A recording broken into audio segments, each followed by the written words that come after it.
Okie doke. So we're gonna get into this here in just a moment. The issue is, well, there's not really an issue. I'm just in a new place, and the new place is not nearly as soundproofed as before. So it's gonna be a little interesting, and we're gonna see how this goes because, again, new apartment, and again, not much soundproofing. So if there's any reverb in my voice compared to previous streams, you know why. I'm currently working on setting up the space to be maybe a little bit more stream friendly so that in the future I'm able to, you know, have things sound maybe a little, you know, have it be a little bit more sound friendly. So I'll have a desk where there'll be sort of, you know, paneling around it, and it'll be good at blocking sound, and there'll be more things on the walls in here eventually. But for now, I don't have any of that, so we're gonna go with this. Anyway, so last we left off, we were just done dealing with Dogen, and I think we're doing, oh yeah, we have to do like Mr. Analysis or whatever it's called, or something silly like that. So, let me quickly get some water. And then we'll get right into it.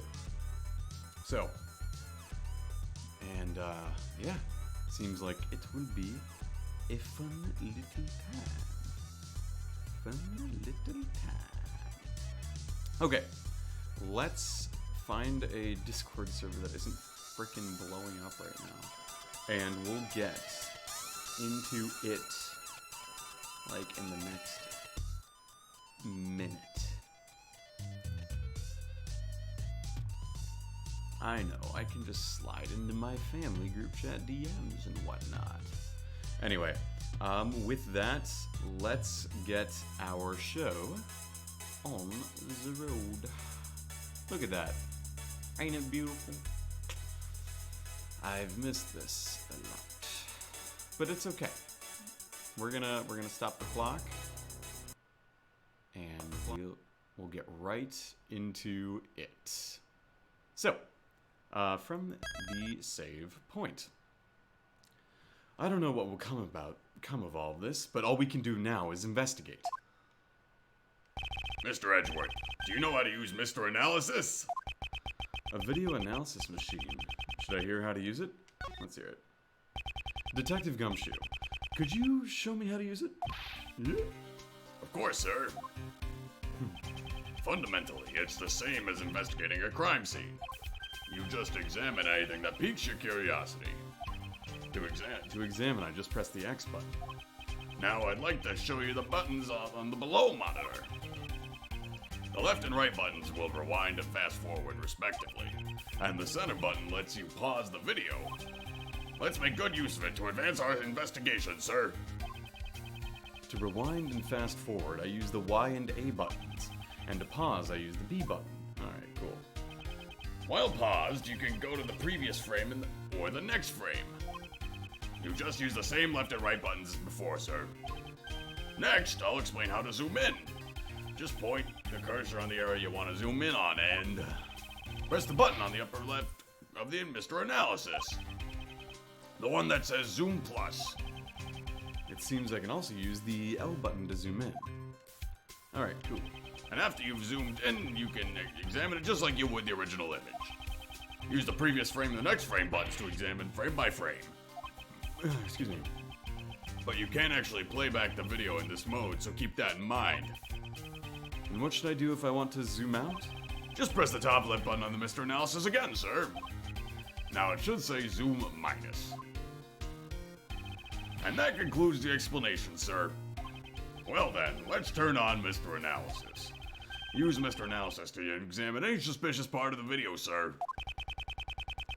This is the video from the detention center's camera. I believe this was the moment when Knightley was being attacked by the dog. If that wasn't the case, then what does it show?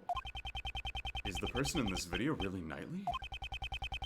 And what is the true form of the black silhouette attacking this person? I should check the video to find the answers to these two questions. There could be unexpected things in unexpected places. So be sure to check every nook and cranny of the video, sir. What part of the video is strange?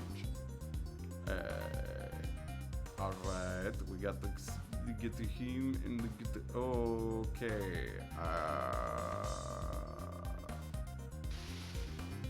It's like here. Wait, no. Oh my god, what is this? Alright. Alright, I think it's when it's being attacked, right? Because the dog comes in from off right. Shit. Like, I think I need to go back a little bit more because there's right when he gets jumped by the dog, right? That's a little sus. I think I want to zoom in. If I can get, like, maybe it's better to just play it again. Yeah, like right here. Because this is the funky stuff.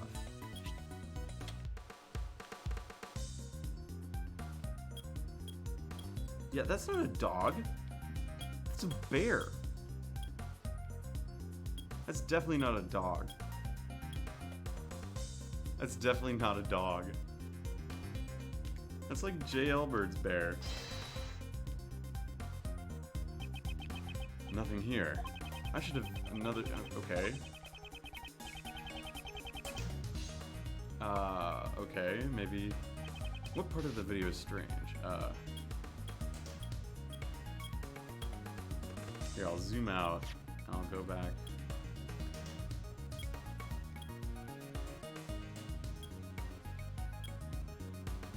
Nope.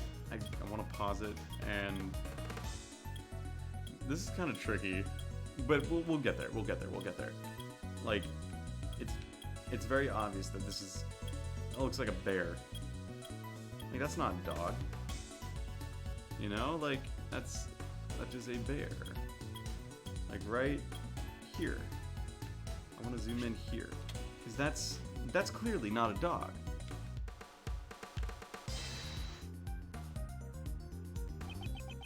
What the heck?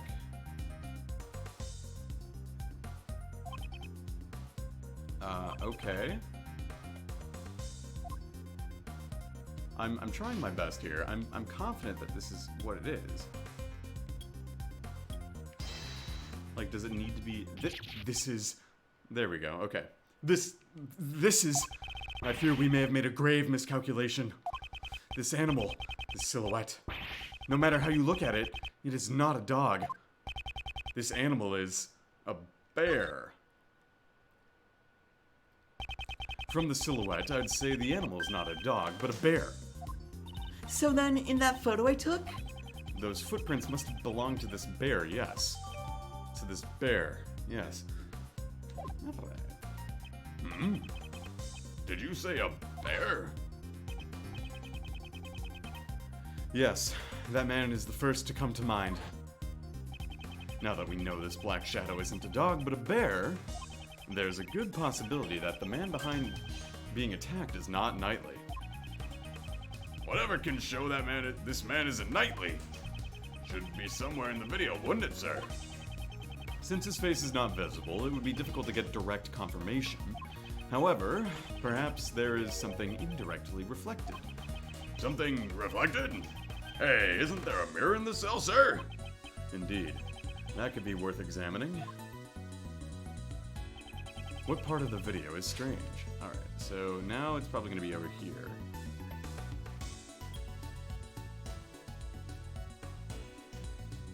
Yeah, okay, it's like right there.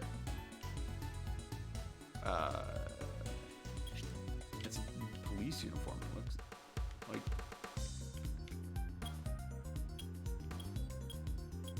Yeah, like right here.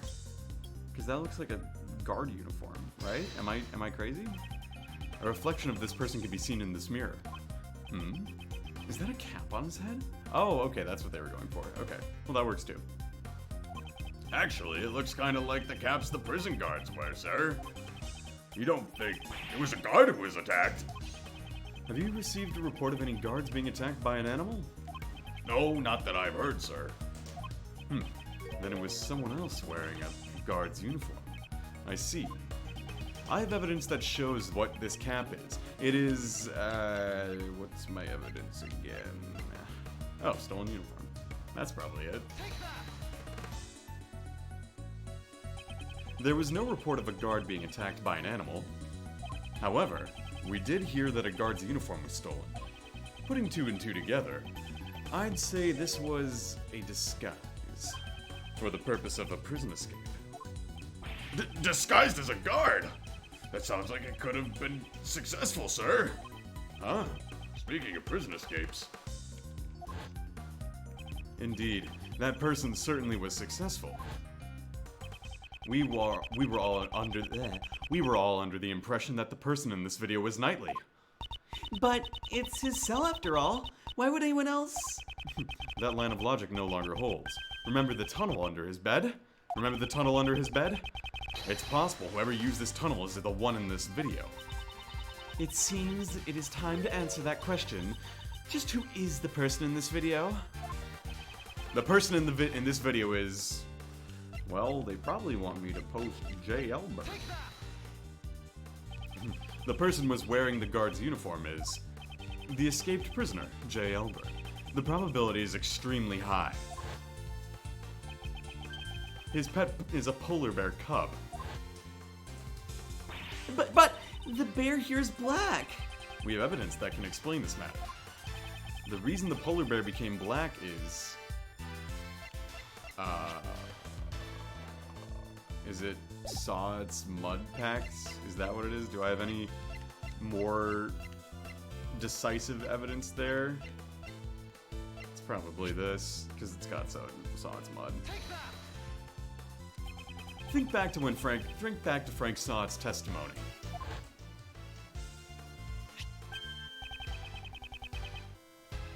Alright. Before we go any further, I need to verify, because if this is laggy as shit, then that's not good. One sec.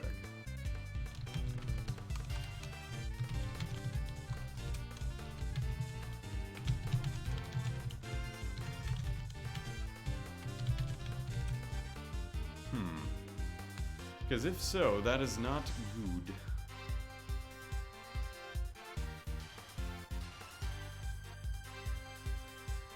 Before I go any further, I just want to say that I hope you all are well. That is not good. Because it says I've dropped 10% of my frames, and I've only been streaming for about 20 minutes, so that's probably not great.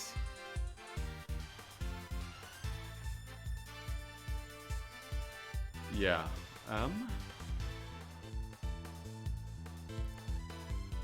That's the rubber glove I dropped. where did the mud on this glove come from? Ah, that's the mud from my mud packs. At the time, I was practicing applying my mud packs. Could you tell me when this took place on the day of the incident? Since the animal show had started, I'd say it was around 9 a.m. The mud packs turned the animal's bodies pitch black, and my heart was pure white. I was totally engrossed with covering the animals in mud. During the animal show, Mr. Sot was applying mud packs to the animals. So then, among those animals... Was this polar bear? Yes. Was this polar bear? Yes. Prosecutor Edgeworth, there is a huge contradiction in your argument. The security camera footage. Judge Courtney, you are quite right. Sot used the mud packs during the animal show. Knowing this, a new contradiction in the video comes to light. A new contradiction? Okay, do you know when this footage was taken? It was taken after the mud packs were used. That would put it around 9 a.m. In that case, you should notice something strange about this video. Huh? What's strange about it? The strange thing that contradicts the time in the video it was taken is the time itself. Like 6:42? Yeah, it's this guy right there.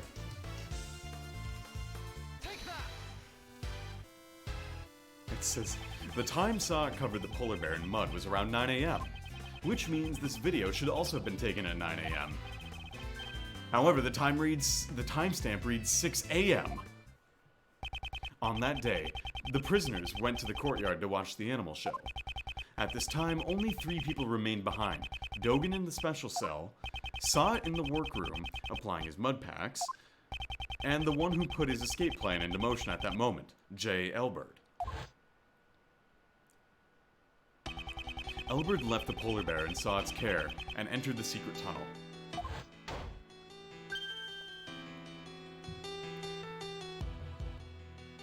However, the bear escaped from Saw and followed after its owner.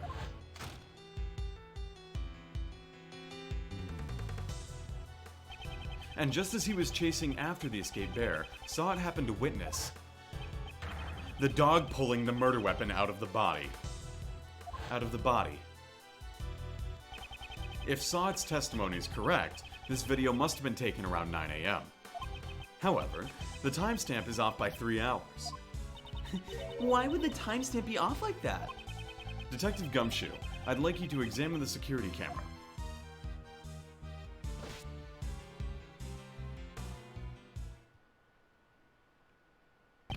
Sorry to keep you waiting, sir. I asked all the guards and... well... It seems the camera's power was cut off for a moment, throwing off the timestamp. What? The camera's an old model, so if it loses power, the clock stops as well. In that case, this means the camera's power was cut for 3 hours. Oh. Okay, I guess we were wrong. While I'm at it, I've got some more information for you, sir. You heard that Knightley denied stealing the key, right? Seems nobody would believe the words of a criminal. But, Knightley's testified, I was knocked out too. I was knocked out too. That may not necessarily be a lie. My, there you all are. Hello, Warden. Making progress in your investigation. Can I be of any help? Actually, Warden Roland, there is something we must report to you. The escaped prisoner, J. Elbert, is most likely still inside the prison. He has disguised himself. Here's the proof. The person visible in the security video is Elbert. So, perhaps he's still in this very building.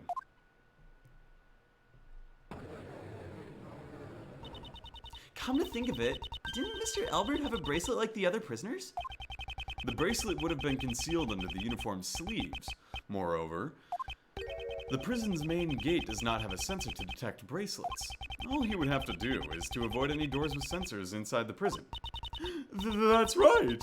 So if he didn't enter the cells or workrooms, could one of you guys be J. Elbert? Ah, Rocky! Uh-oh. Stop it. What are you doing? It would seem that Rocky has answered that question for us. No! Rocky, this is all your fault. The little guy loves you so much, it's enviable. Right then, seize him at once. Wait, there's still something we must hear from this prisoner.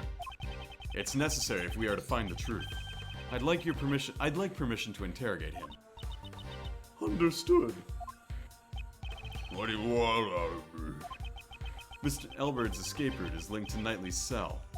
So it's highly likely he knows something about the crime. I'd like to ask you about the day the body was found. Oh, man. Alright, and I gotta link this to a few more places indeed.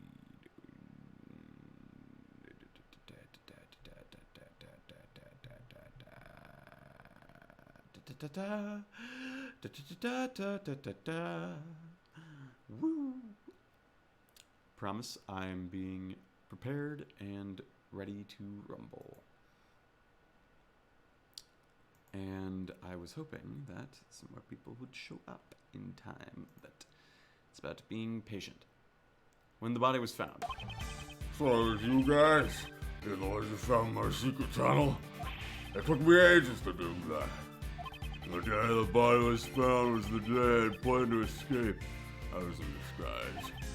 Then Rocky followed after me. He was all covered in mud. I panicked and returned to my cell. Damn! If only you guys had shown up, if only Knightley hadn't died. You say you dug the tunnel. What did you use to dig it? Oh, that. Just some hammers and spoons, stuff like that. I bought them from the supplier, but it was all for nothing. No need to lose your temper. There's always next time. On the day of the incident, it's possible that Elbert met Knightley while he was alive. I'll have to listen to his testimony carefully.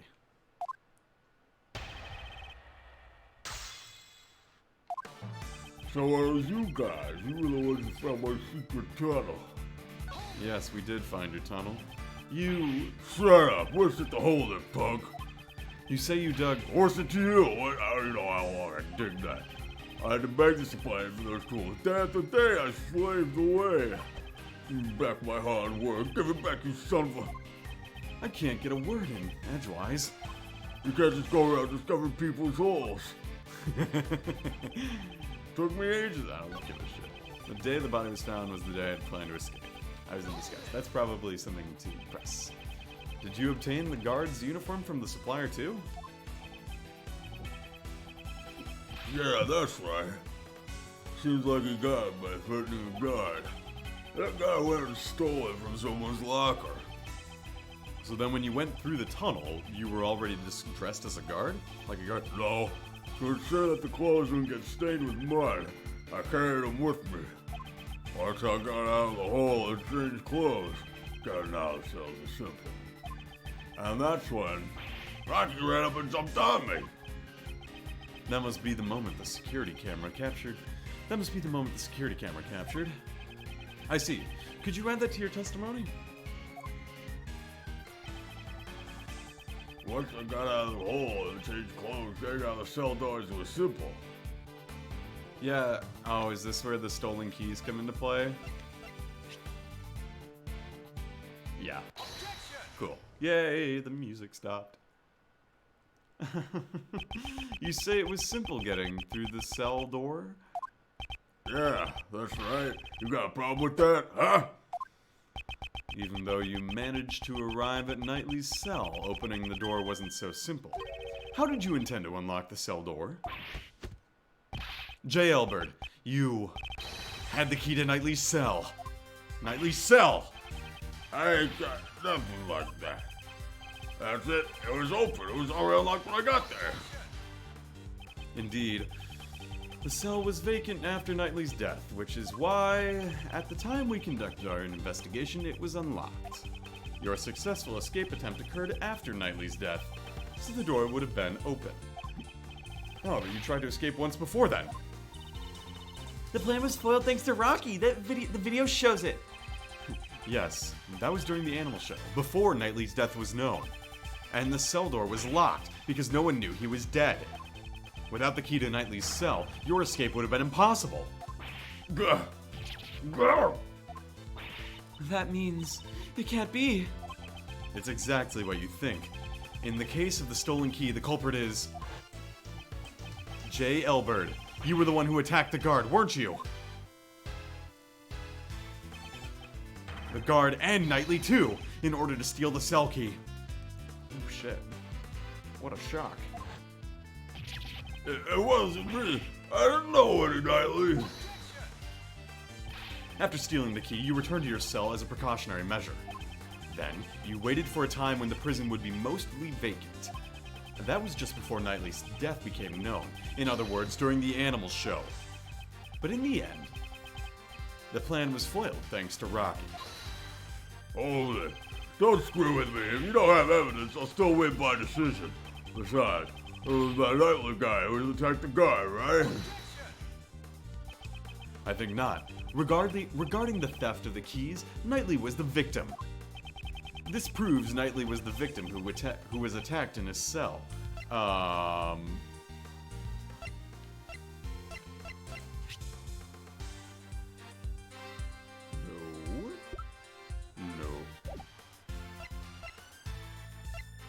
Oh, it might be this. Yeah.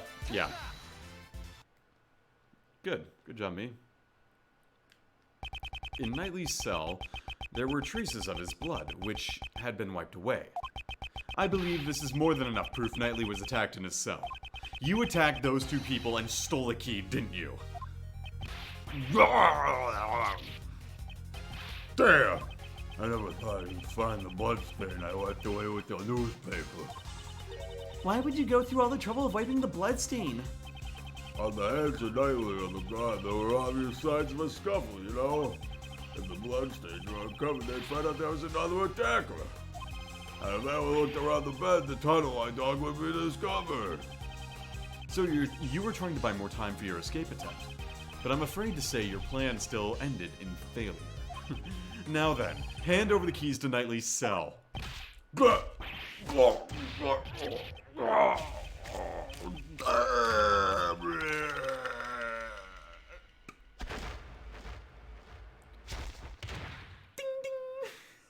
Nice. Very, very nice. No way. How could an amateur like you knock me out? Yeah, I got the keys right here. By the way, to the viewer, how is the audio sounding? Is it all balanced well? It's not too obnoxious. Hold it! If you have that key, that means... That's right, Judge Courtney. You reasoned that Knightley stole the key and used it to leave his cell. From there, he entered Mr. Keyes' cage and was moved to the workroom. However, the very foundation of that hypothesis has collapsed. Ah! Ow! Apologies to my new neighbors. I see. In that case, there was only one person who could have moved Knightley. The criminal must have been someone who knew about the secret tunnel. Hey, are you suggesting... J. Elbert, you're under arrest, pal! Wait, I didn't do nothing. Sure, I knocked out those two guys and I stole the keys. And then after that, I waited for the perfect time to enter that guy's cell. That cell was empty then. There was no dead body either. And also, how could I have gotten into the workroom? I couldn't even leave my own cell, right? It's true you only had the key to Knightley's cell. But there's also Dogan's dog. What? It'd be possible for the dog to carry the body from the cell to the workroom. I see. So you're saying there was an accomplice? The crime would have been possible if Elbert and Dogan were working together. It's perfectly plausible. However, Mr. Elbert managed to carry Knightley's body into his own cell. And then the dog must have carried it to the workroom. Yes, because all the animals can move freely in the prison. But that's not the case for the path between the detention center and the prison.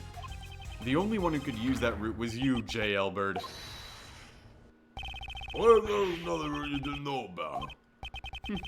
Weeb game. Hello, Matt. Thank you for joining me. There couldn't have been. The tunnel is a straight path, is it not? Yeah, seems like it. I didn't have enough time to dig any more than I did. I only dug halfway up the corridor. What? You mean you didn't dig the entire tunnel? When I got to that cell, the tunnel was already there. There was a tunnel linking my cell to the well. Looking down the well from the courtyard, there's no mistaking it. They've always been connected. I just continued the tunnel with my digging. What? What was that hole doing there in the first place? Who knows? Maybe another inmate dug it in an attempt to escape. Or maybe the animals dug it. By the way, Matt, DM me on Discord if the stream is getting laggy or frames are dropping or things are not looking good. so I can adjust as necessary. Maybe they wanted to drink from the well? That's highly doubtful. There's no water in that well anymore. It's all dried up. Wait a minute. That's it. For some reason, that well gave off a nice scent. A nice scent? I don't know what it was, but it smells sweet like candy. This scent. I believe we've come across it before. We know the scent from Knightley's body because I saw this earlier. It has a sweet scent. Knightley's body was giving off a sweet candy-like scent. We used a police dog to track that scent and lead us to discover the tunnel. By any chance, would this be the same scent as the well? Prosecutor Edgeworth, I know what you're trying to say. That the scent proves that the body was carried down through the tunnel. Exactly. And J. Elbert, you are the only one who could have used the tunnel. Uh-oh. Thank you, Mr. Elbert. I am very grateful to you. At last the truth comes to light. Mr. Elbert, wouldn't it be wise to confess now? To being an accomplice, I mean. Don't tell me even you suspect me too. Judge Courtney, it seems you and I have come to the same conclusion. Not at all. Our thoughts on this matter are still quite different. Mr. Elbert was certainly an accomplice, but he was an accomplice to Horace Knightley. What do you mean? What do you mean? Mr. Elbert did not move the body. He simply lent the victim his keys. Oh, okay. Oh, I got a text from my dad. Give me 1 second, because this is kind of big. Classes start tomorrow. I plan to leave here Thursday after class.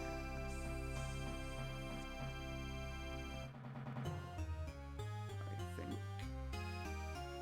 we'll keep you posted. Haha, I just texted my dad on stream. Thanks, Dad. What? It would seem Mr. Elbert did indeed strike Mr. Knightley on the head. However, Mr. Knightley was not knocked out. The two must have made a little negotiation. Negotiation? For Mr. Knightley's escape plan to work, he would have need the keys to his cell. So Mr. Elbert stole them from the guard. On the other hand, for Mr. Elbert to escape, he needed to get Mr. Knightley's cell.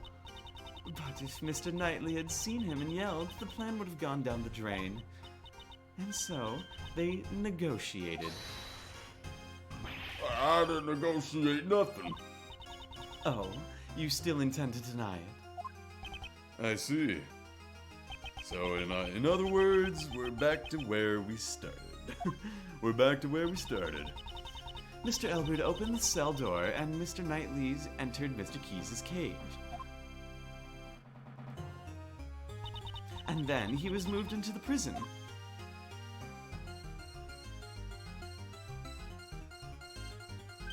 Of course! And he was killed in the prison workroom! Weren't you listening? The scent on the body shows it must have been moved through the tunnel. Knightley was moved from the detention center through the tunnel. Please wait until someone is finished before speaking. I do not claim he wasn't moved through the tunnel. What? You don't? The scent the body was moved through shows the body was moved through the tunnel. However, that does not mean it came from the detention center. What do you mean? That sure does sound like a contradiction to me. Isn't there one more possibility? The well in the courtyard. It's possible the body was dropped down from there. The courtyard? Ah! The well in the courtyard! Mr. Keyes carried the cage, not to the workroom, but to the courtyard. Mr. Knightley was killed in the courtyard and his body dropped down the well.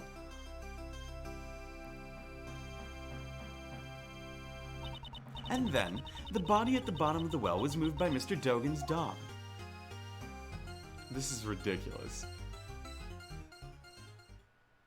Now, there's one thing I'd like you all to remember. Before the body was discovered, what was happening in the courtyard? The animal show, right? Regina and Simon were there. Wait, Simon? Ah! Oh, fuck. I see you understand. Who then dropped the body down the well? Judge Courtney. She's a tough opponent. Her flexible way of thinking enables her to adapt to come up with her own deductions. Mr. Knightley was not carried to the workroom but to the courtyard, and Mr. Keyes was off stage for 15 minutes.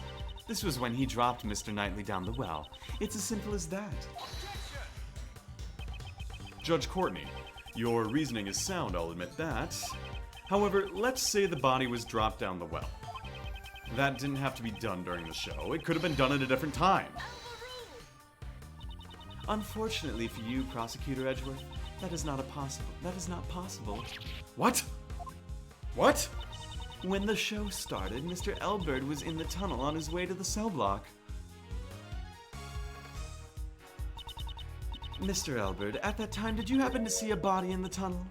Nope, nothing like that. Ugh. So, if the body had been dropped before the show, Mr. Elbird would have seen it. However, he has stated he did not see a body. What is this case? This is wild. So it is impossible to think the body was dropped before the show, and after the show, the body was discovered in the workroom. In other words, the body being dropped down the well and then moved to the workroom could only have been done during the show. And the only one who could have done it is Simon Keyes. Ugh! Mr. Edgeworth, what should we do?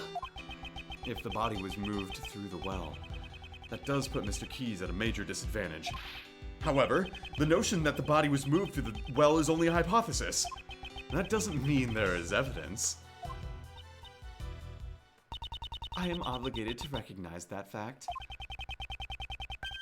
Will you allow me to investigate the courtyard once more? I give my approval in the name of the goddess of law. Reinvestigating the courtyard. I fear this may be our final chance. Huh? What? Fire! Could be another prison break, pal. Should we evacuate?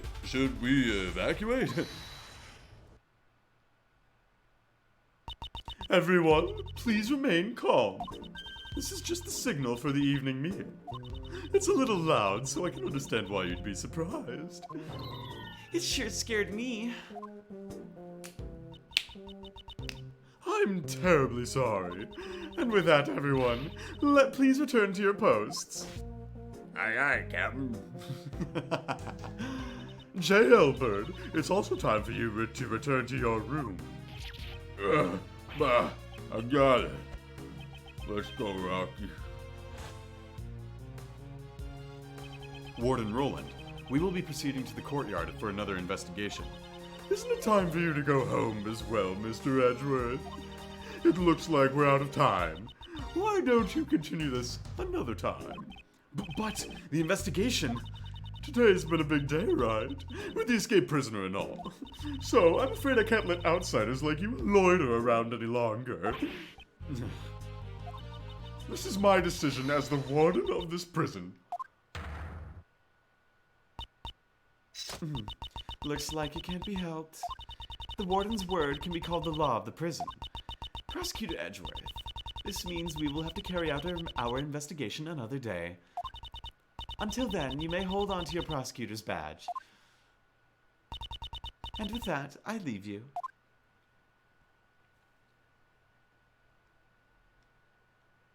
Oh, wait for me, Courtney! Now, I think it's time you all left. Well, it looks like we'll have to continue this investigation tomorrow. Knightley's body was dropped down the well and was carried to the workroom from Mr. Elbird's cell. This is Judge Courtney's logic, but is it correct? And Judge Courtney claims that Mr. Keys transported him, but is Mr. Keys really the only one with a chance to move him? Mr. Edgeworth, let's do our best tomorrow. We have to save Simon no matter what. Indeed, I agree. I agree. I must prove Mr. Keys' innocence without fail. To be continued. Cool, this is a good time for me to get some more water. I'll save some data. It's fine by me, man. I guess, like, I don't know, man. Okay, sure, fine. And with that, I am going to get to a place where there's music playing. March 29th, 10:12 a.m., Prison Courtyard. Alright. The Courtyard. Depending on what we find here, the entire incident can become clear. And we'll find that momentarily when we come back. Until then, stick around. We'll be back after this brief intermission. It'll be about 3 minutes or so. So, until then, I'll be right back.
Alright, what's up, my fellow gamers? I've got my water, I got my handful of spinach. It's time we dive back into this.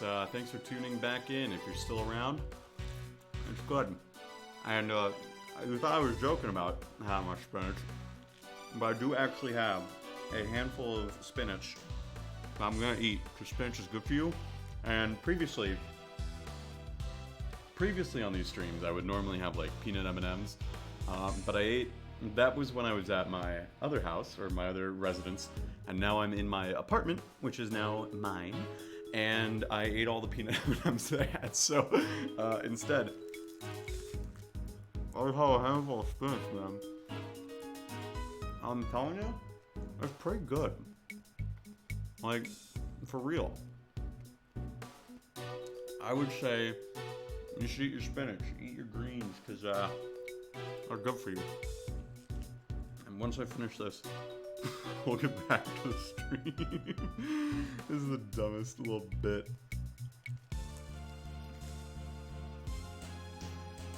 You hear that? I'm back to ASMR.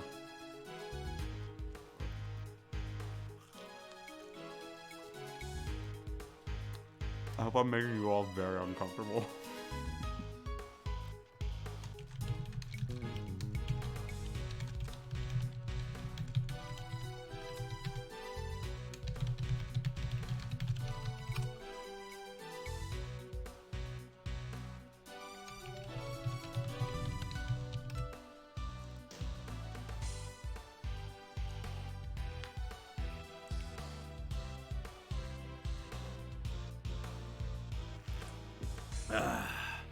You hear that, gamers? That's the sound of being healthy and confident. All right, let's get back into it.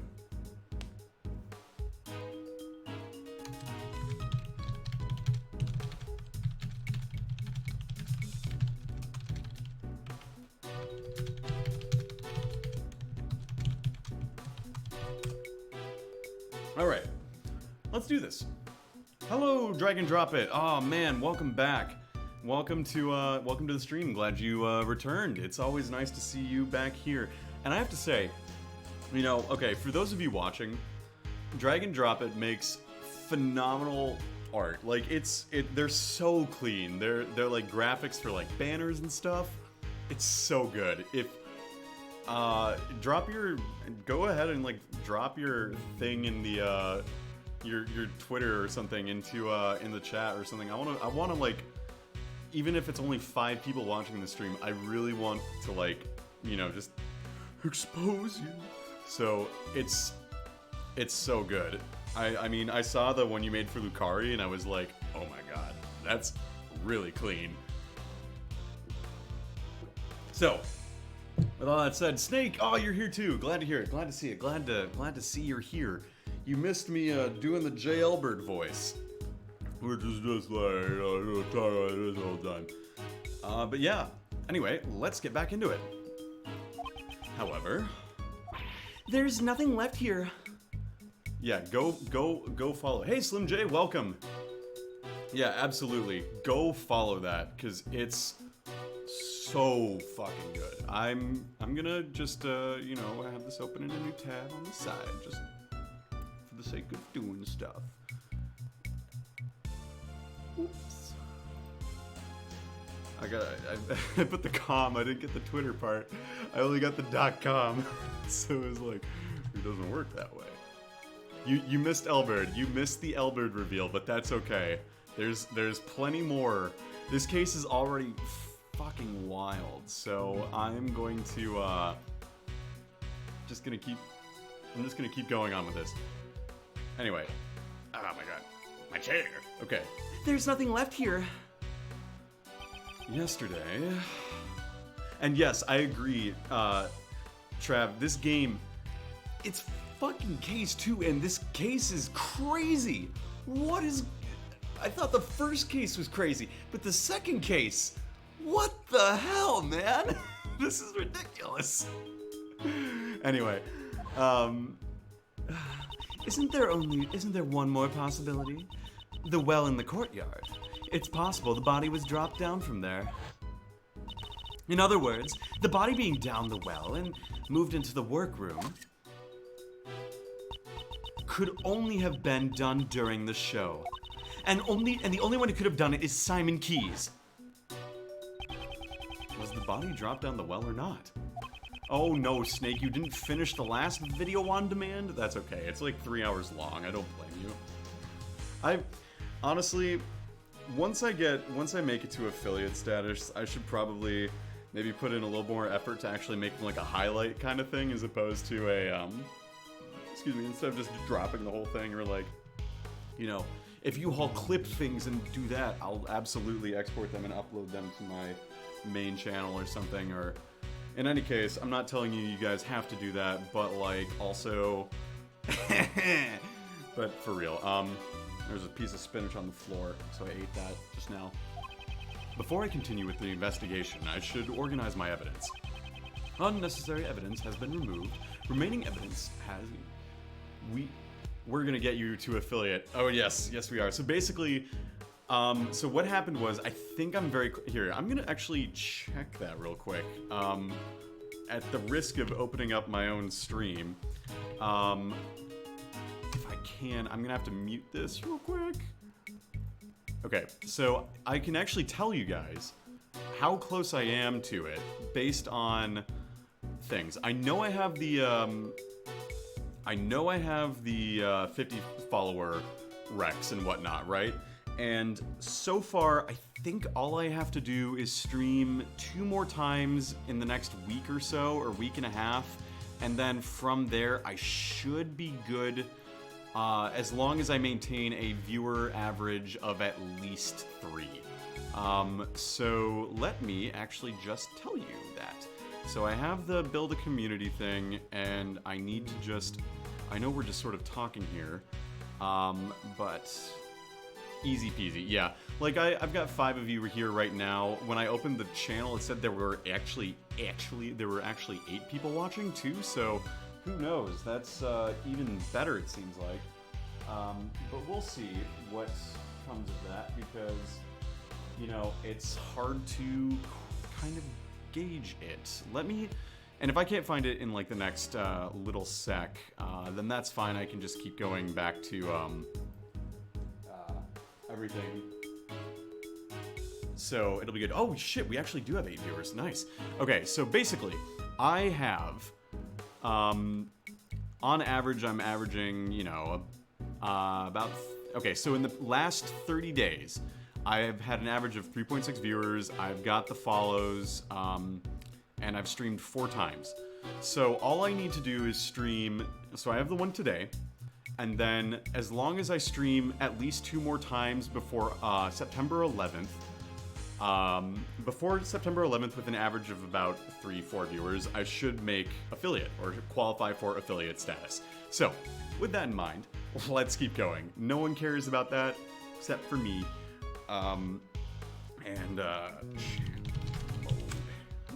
I have some ideas for future things too, that will be maybe painful, maybe not when it comes to more games to stream, but until then, we've got a visual novel to play. Let's see here. Hey, there's a grate here. The well's run dry after all. They even put a lock on it. Lockpicking is one of my specialties. Want to see? There's absolutely no need for you to show off. Oh, come on. Don't be like that. Whoa! What happened, Kay? The lock is broken. Just judging from the looks of it, it feels like it was broken some time ago. So the lock was broken. This means that anyone could have dropped the body down this well. Aw, thank you, Snake. Yo, Ace Attorney stream with VAs though. So actually, that's something I've been trying to do, and I didn't want to just like drop it in the middle of a case.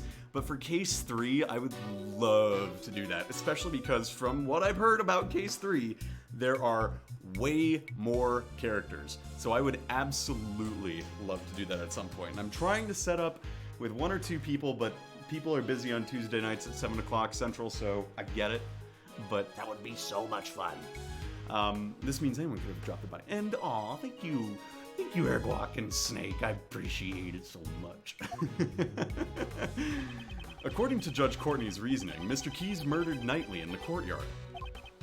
And then, during the show, he disposed of the body in the well. You think so? Did he really use the well to move the body? Yeah, I know. Let's get Missile to help us out again. He should be able to track the scent of the body. Good idea. Let me contact Detective Gumshoe. That would be 2 a.m. for you? Oh yeah, maybe not, Slim. Shit, is it? So it must be like 3 a.m. for you. So really appreciate that you're tuning in right now. Wow, okay, that is late.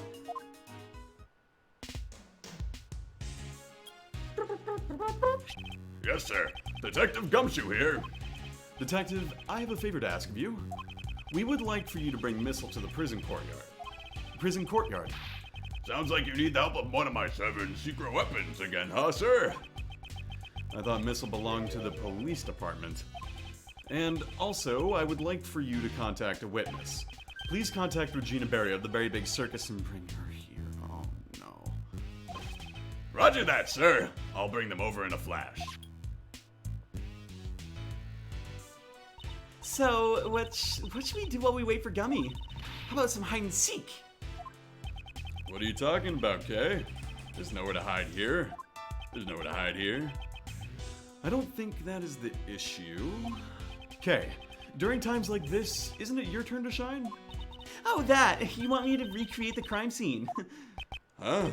How do you do that? How do you do that? See for yourself. The Great Thief's secret weapon, Little Thief. Oh, it's a Little Thief section. Fun. I don't know how I feel about Little Thief these days, but okay. Whoa! What's that? Screen's floating in midair? Midair? Just what are you doing, Kay?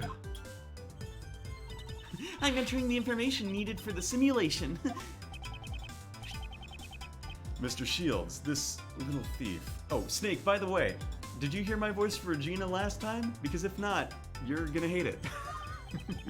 Is a tool that can recreate a crime scene based on the information it is given. Should I set it for how this place was when we came here yesterday? Yes, I believe they were in the middle of taking down the set. We didn't pay enough attention to the well, so it's possible we may have missed a clue. Leave it to me. I took a picture of the place too. There, and there. There, and there. Data entry complete. Now to set the whole projection into maximum output. Dark skies of evening, when no other bird dares to take wing, one alone remains all-seeing. Now witness the true power of a real modern-day Robin Hood. I can't get too loud, otherwise my neighbors might hit me. Whoa, what? What just happened? What just happened? I recreated the courtyard from yesterday based on the information I entered. This was the tool used that the previous Yatagarasu used. It's a device used to run simulations to practice stealing things. But, used in this manner, we can inspect the crime scene as it was in the past. Oh, but it's still only a recreation based on what information we have. I can't recreate what I don't have information for, and if my information is incorrect, the recreation could come out strange too. In this case, since Kay had the photo, there should be no problems. Now let's begin the investigation. Also, I have someone talking to me in the Cap Discord saying challenge mode Nuzlocke is something mean to do, but it's hard. So, of a certain game, well, the challenge mode, you should know. Yeesh. Prison courtyard. Since it's a recreation, you can examine things just like you always do. You can even present evidence when you find a contradiction. Yes, I know. First, I should start with that well.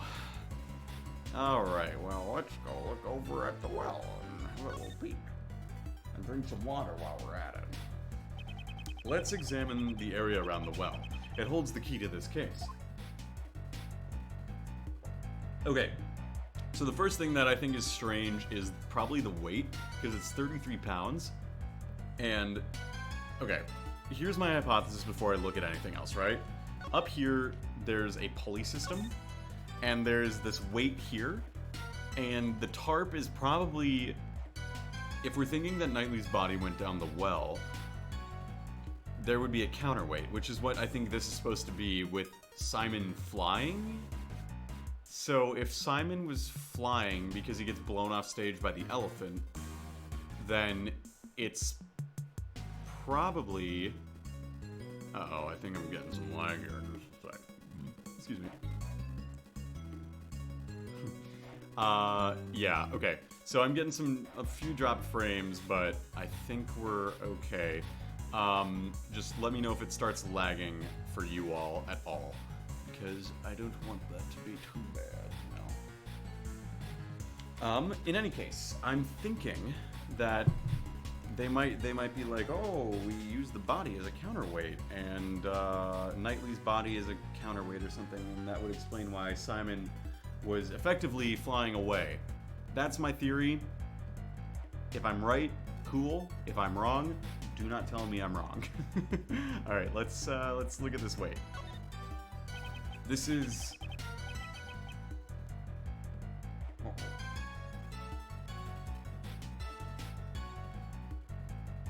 Yeah. Okay. So I'm getting. I think there's maybe a little lag, so apologies for that. But this is a metal weight. It weighs. It's hard to see in the recreation. Okay, do you remember? 33 pounds. Yeah, that's what I remember. I think it was 33 pounds. That's very light, comparatively. I wonder what such a heavy thing was used for. It doesn't seem to be directly related to the circus. How about this? The pulley. It's a sturdy hemp rope. It looks like the rope they used for tug of wars. I'm not going to play tug of war with you. I didn't even say anything yet. There's a metal stake attached to the end of the rope. You can use these to pin down the tent when you go camping. It doesn't seem like they'd need this for the performance. I wonder what it was used for. And then we got pulleys and tarp. There are some pulleys here. They don't appear to be the pulley that was used to lift the bucket from the well. Okay. And we have a pulley system here. This pulley was used to lift the bucket from the well. The bucket can't be found. Okay. How about is there anything else? Let's check out the well itself. The well was behind the stage. That means only a few people would have access to dump the body behind the well during the performance. This isn't looking good for Mr. Keys. These things around the well? What are they used for? They don't seem to be related to the animal show. I agree. We can ask Miss Berry about it later. Alright, what else is there? I got the courtyard, oh yeah, the elephant. On the elephant, see him blow.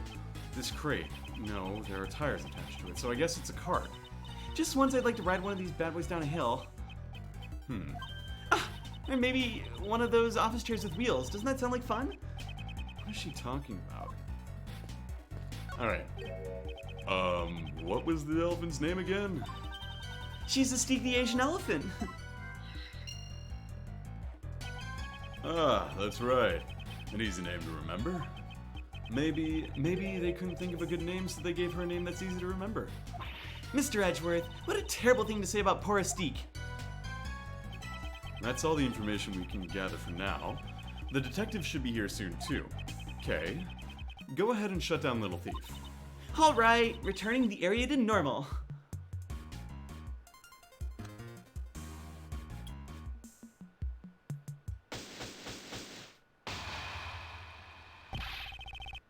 Sorry to keep you waiting, sir. Oh no. Hey, speak of Gummy. Speak of the Gummy. Detective Gumshoe. That was quick. I couldn't keep you waiting for too long, sir. Thanks for coming along too, Regina. No problem. It sounded like fun, so I skipped practice to come here. Thank you for your cooperation. First, Detective, let's have Missile do some tracking. No problem, sir. Hey, Missile! Over here, pal! Over here, pal! Hey, what's eating you, pal? I said over here! What's the matter? It looks like he's scared of something, sir. Oh, it's the alligator. Missile doesn't like... Alligator! Alligator! I guess he's scared of the alligator, sir. Good grief. Looks like Missile won't be much help to us. What should we do, Miles? What should we do, Miles? Maybe we can ask Miss Berry for help. What is it? What is it? Is there something I can do? You want me to teach Allie a trick? Actually, she probably could. No. I just need you to tell me about the condition of the courtyard during the show. Looks like it's my time to shine again. I told you, Snake. I have to differentiate her voice somehow, and I've used my 2 girl voices. There's Courtney, who's, kind of like this. And then there's Kay, who's like this. So, of course, I need to find a 3rd girl voice, and, well, we go with, Sayaka Mizuno. Yeah, basically, Snake. Yes, if you please.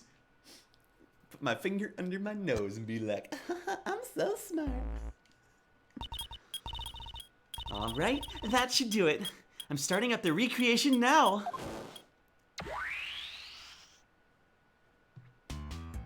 Oh, God. Recreation complete. This time you can see how the courtyard was during the animal show. This should be around the time the body was dropped down the well.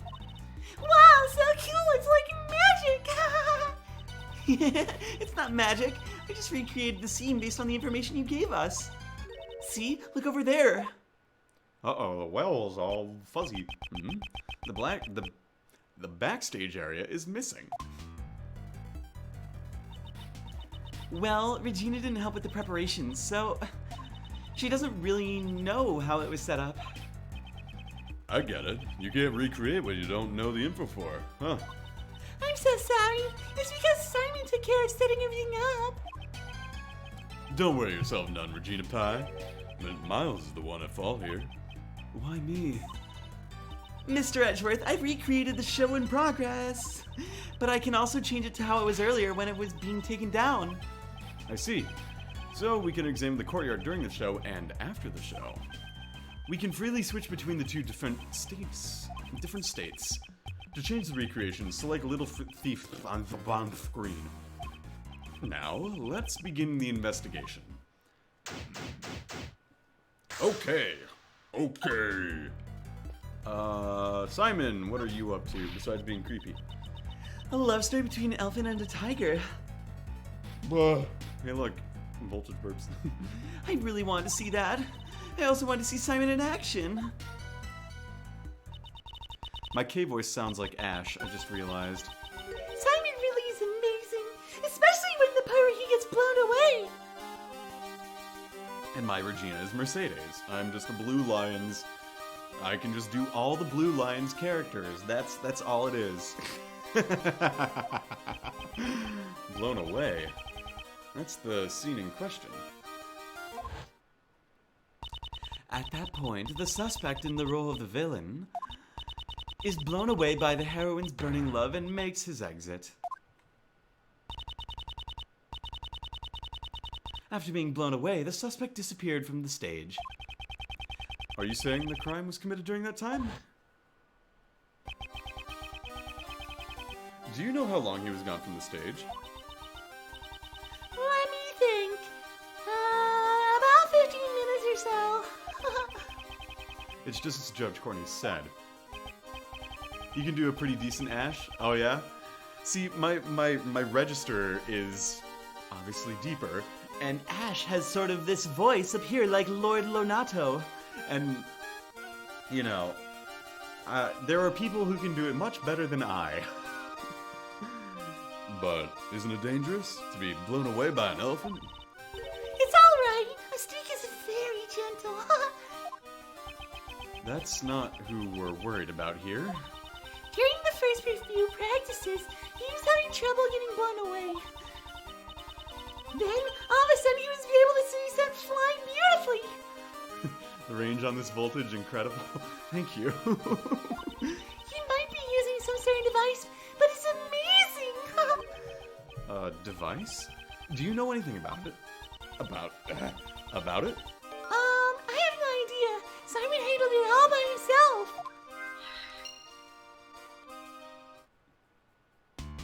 You know, I'm just trying to do all these characters at the same time, man. It's something, I guess. Oh? This crate was empty in the recreation earlier. That's right. It was also empty in the picture I took. But it's... I'm sorry. That information is wrong. What do you mean? This crate contained Estee's food. In the morning, during the day of the show, all the apples were gone. I totally forgot about that. I'm sorry. Missing apples, huh? I should make a note of it.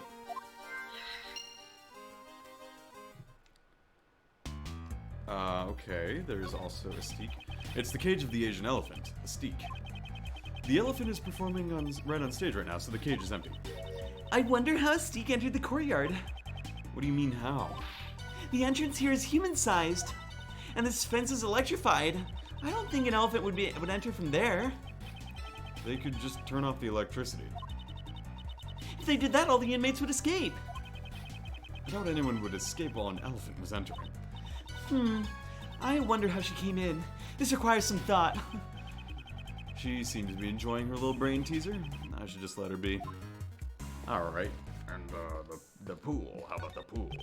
This pond is where Warden Roland keeps her pet alligator. I guess those fish bones are the remains of her last meal. I don't think an alligator could leave such clean bones. Oh, also, again, sorry for the lag spike. At this point, it's definitely just machine hardware. But she had a very refined-looking face. I couldn't tell at all.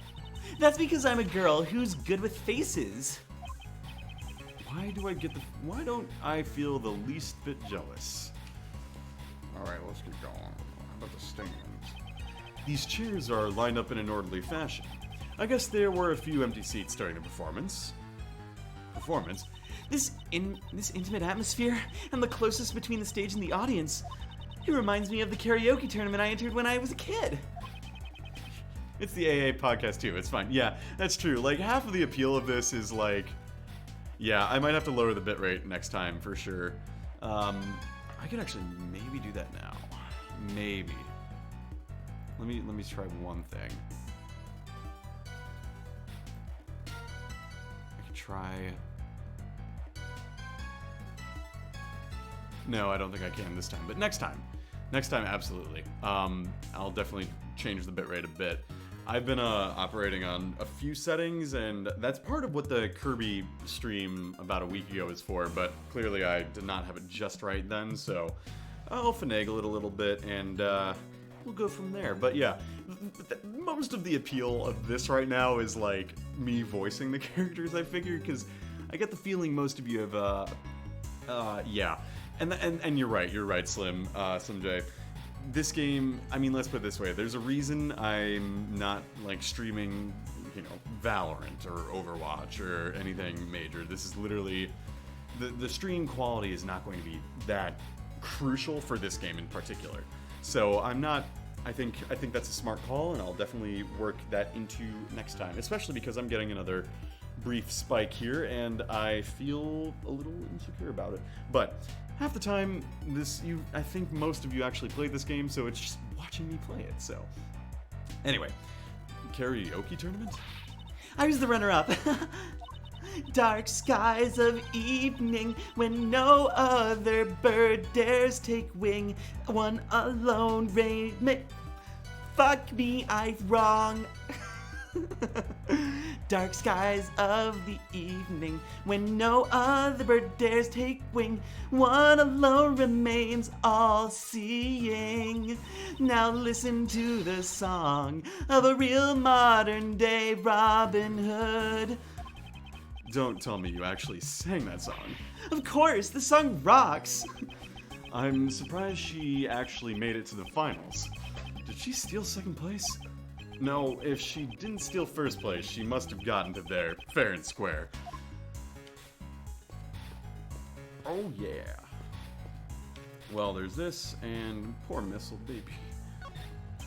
At this point in time, we still don't have enough information. Tonight. Yeah, really? It's like, what are we in, what is this, like, all we need now is a millennial whoop, you know? It's like the, whoa, whoa, whoa, whoa, you know, like, whenever you sing in any, okay, here's the thing. Small tangent. Listen to any pop song from between the years of 2010 and 2020. Like, you know, like, I mean, my big one that I always go back to is like Good Time with Owl City and Carly Rae Jepsen.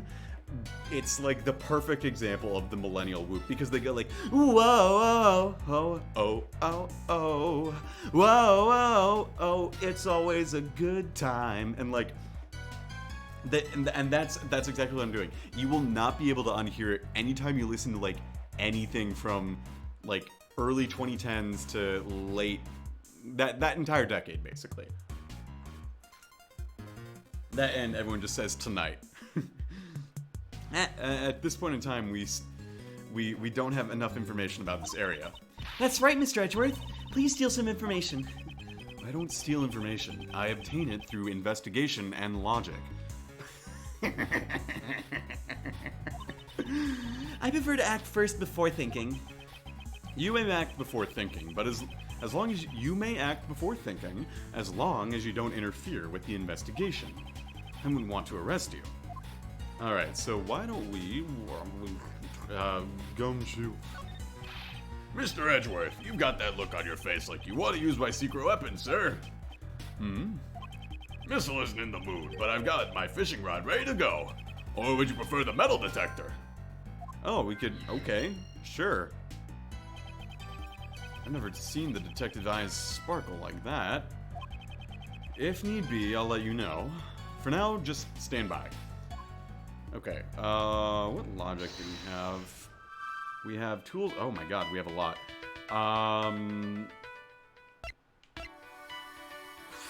Jesus, I don't know.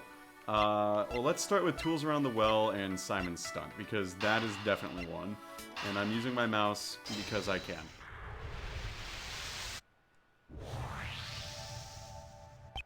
Mr. Keys used a device for his stunt. Maybe the tools are around the well are connected to this? Okay. I'd like to recheck the tools lying around the well yesterday. Can you change the recreation to the after the show scene? Roger.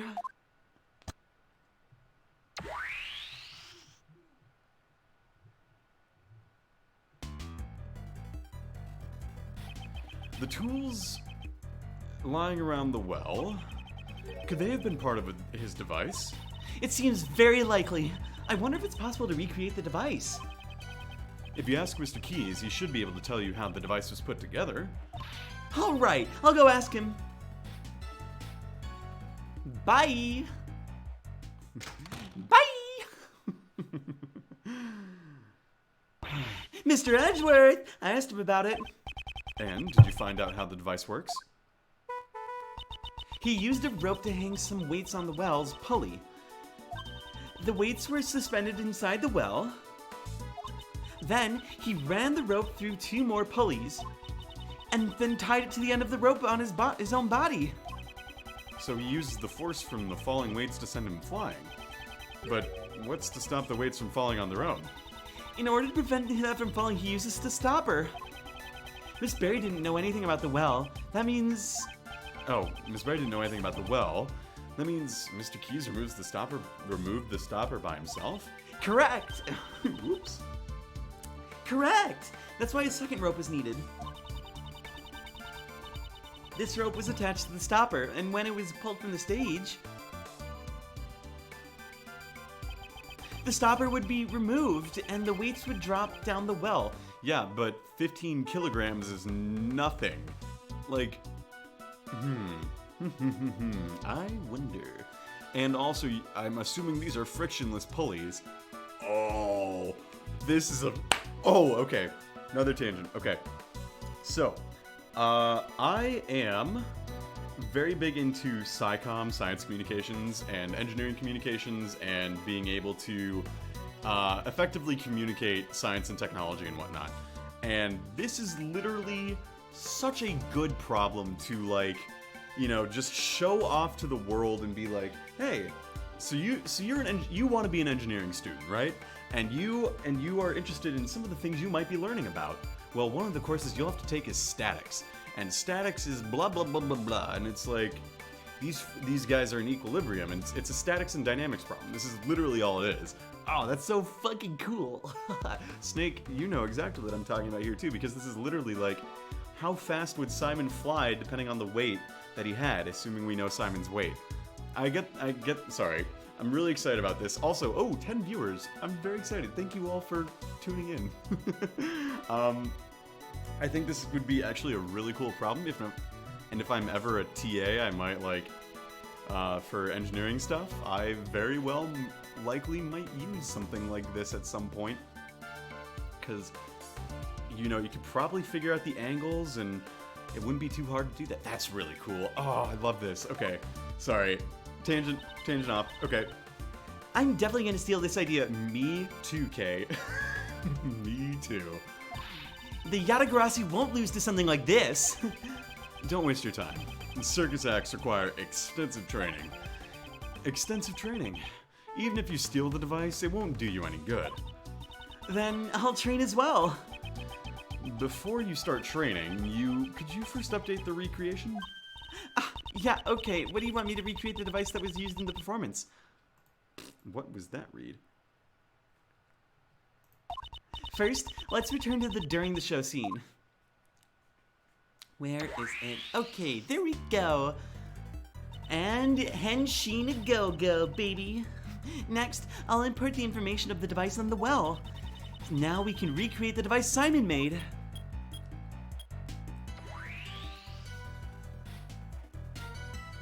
Alright, so this is the device that Mr. Keys used.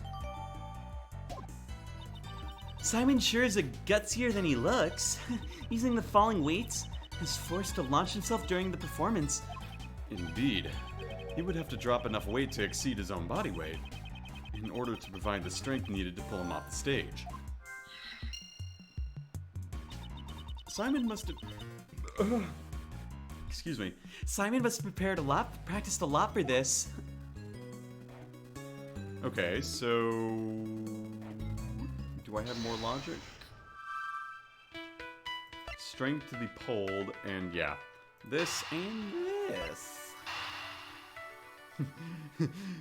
Okay, write that down. Okay, I need you to give me the angles and angles and of those pulleys, and I need to find out if they're frictionless or not. Jot that down. Huh? Isn't this strange? What's wrong, pal? Haven't you noticed, Detective? What's strange about the weight is the weight. Well, it's the weight, right? It's not heavy enough. In order to pull up Mr. Keys' body weight... You're right, sir. But where did the rest of the weights disappear to? Looks like it's time to use my 7 secret weapons, sir. If necessary, I'll let the detective know. Okay, and then we use the metal with the metal detector because these things are metal. They're metal weights, and we got a metal detector. Let's do it.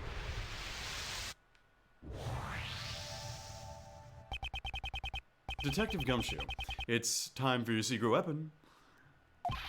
Yes, sir. I was hoping for the metal detector. I don't get many chances to use this one. I don't get very many chances to use this one. That's how he should have said it. Before we begin the search, let me go over how to use the metal detector, sir. This metal detector uses sound. And this meter. To let you know how close you are to a metal object. When you get closer to a metal object, the metal detector will have a bigger reaction like this. When you get the biggest reaction, give me the order to examine that spot, sir. Now let's see what we've got. It's just a metal fence. And that's basically how you search for metal objects. Just give me the instructions on where you want to search, sir.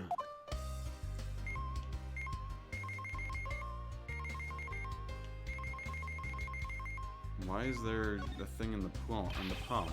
We're getting close, sir. There should be something metal nearby. Oh, okay. Walking around. Can we run? I want to run.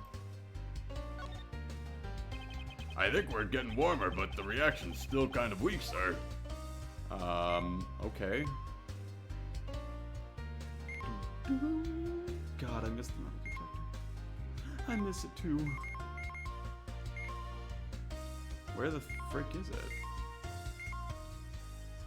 I thought I...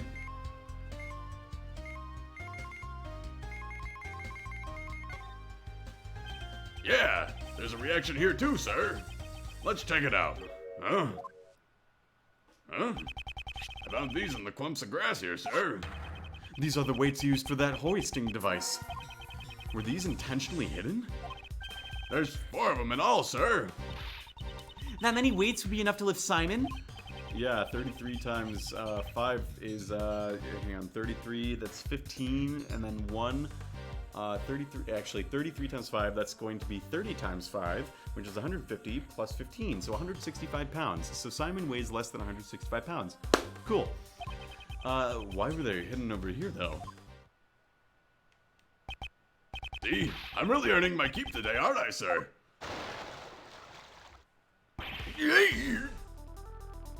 Hello, alligator. Ah, the alligator!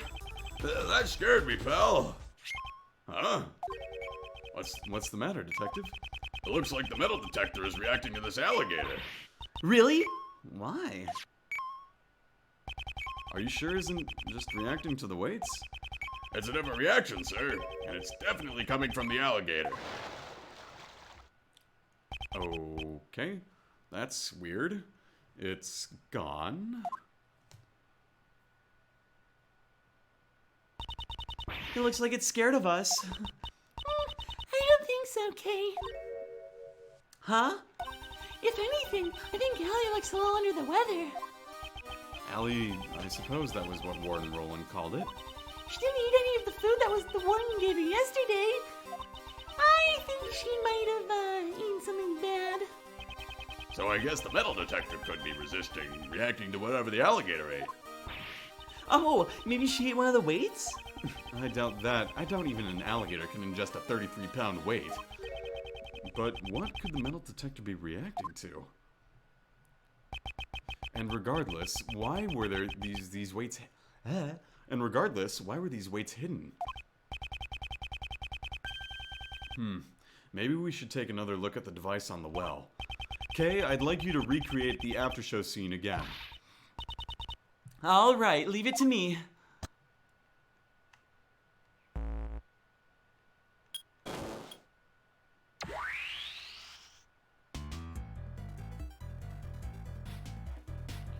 Alright, let's look at the well again.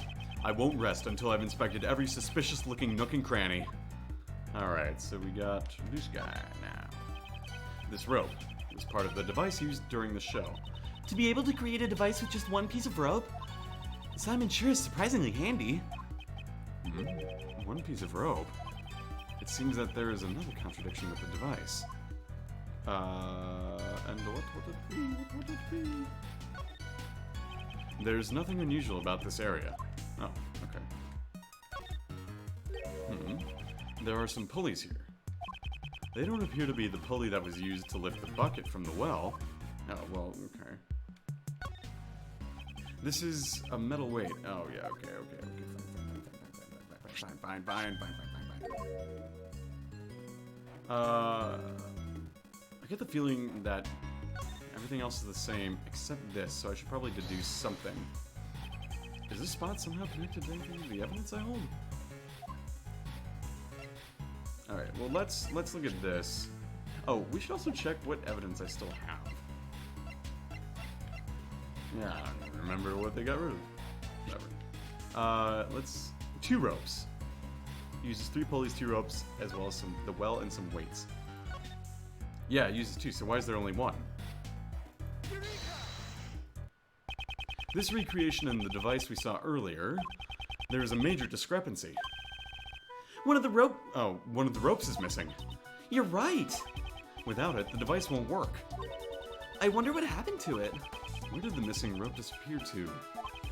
It's possible that we hold the piece of evidence that shows where the rope went. Huh? Which piece of evidence shows where the missing rope went? Is this it? That's it. The rope we found with the dead body. Could it be? Yes, it could be the other piece of the rope that was used here. Then that does mean... This rope was attached to the weight. However, the weight was not one of the metal weights. These weights were hidden in the grass and replaced with something else. If they were replaced, then what was used as the weight? The body, Knightley's body. There we go. I knew it. I called it. Ha! What was tied to the rope that we found in the workroom? If we can recall that, then the answer should be clear. The weight that was dropped in place of the weights that Mr. Keys had prepared was the dead body. What dropped down the well was none other than Knightley's dead body. Huh? Mr. Knightley's dead body was used as the weight? Yes, the weights were replaced with Knightley's body. Mr. Keys used the device to launch himself off the stage. When the rope was tied to him undone and let go, both the body and the rope dropped down the well. The rope wasn't used to tie up Knightley. It was used to suspend him inside the well. That also explains why the other weights were hidden. So that no one would find out that the weights were replaced with the body. Yes, the killer was the one who hid those weights. But Miles, was the Knightley boy stabbed in the neck with the murder weapon? If it was suspended in the well, wouldn't there be blood at the bottom of the well? The killer was also aware of that. That's why they used this item. Which item did the killer use to leave no traces of the blood-stained... Oh, bloodstained sheets. There we go. The sheet we found near the body. It was used to wrap up the body. I see. It looks like all the pieces are starting to come together, eh? But that means that the body definitely came from the well. If that's the case, wouldn't that mean Simon is the killer? No, that's not necessarily the case. Yeah? But yesterday just Courtney said... If Mr. Keys was the killer, he would have needed to set up such an... Would he have needed to set up such an elaborate device? I guess you have a point. Mr. Keys was only responsible for dropping the body during the show. In other words, it doesn't matter where the real killer was or what they were doing during the show. Until now, this placed doubt on the people who did not watch the animal show. It's true. We suspected Mr. Dogan. The killer's true intent was to make us think the murder occurred during the show. In other words, they used the device. That's another word that's annoying. The device. They used the device on the well to create a fake alibi. Miss Berry, do you know when this device on the well was set up? Let me think. The day before the show. I think it was at night. We all started preparing at 9 p.m., huh? We finished around midnight. The killer replaced the weights with the dead body afterwards. Oh, I got a notification on the Discord. Oh.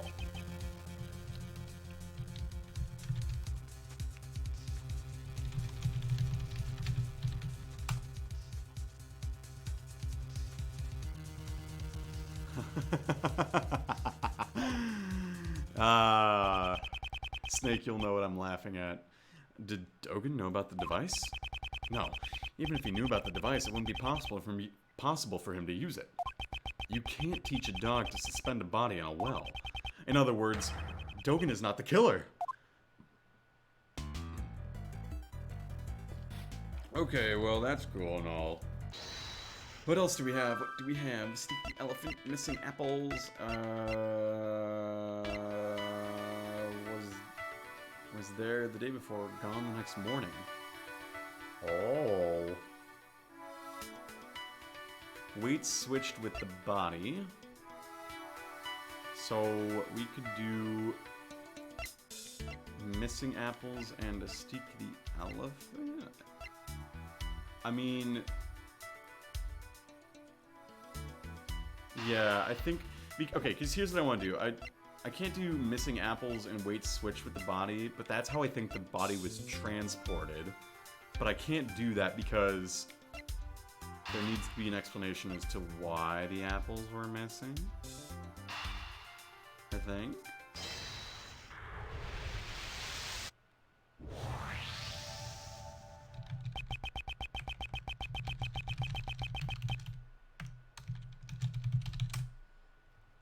The apples in the crate were probably eaten by a steak. But it's strange. I remember leaving the crate out of reach from Mystique's nose. Are you certain? Yes, the crate was still full of apples on the night before the show. Then the cart was moved to where her nose could reach it. With that many apples, it could not have been moved by the wind. Most likely, the crate was moved by a person. Yeah, see, that's what it is, because... Yeah, that's exactly what it is. Prior to the show, the cart's position was already changed and the apples were all eaten. This appears to be the correct information. Please update the simulation parameters, Kay. Alright, I'll use the new info to recreate the scene. Oops. First, let's return to the during the show scene. Using the info we got from Regina, I'll recreate the scene with the cart in its actual place.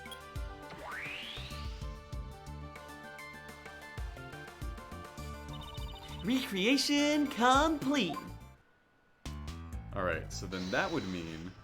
Yeah, because now the weights were switched with the body, and somebody moved the crate of apples.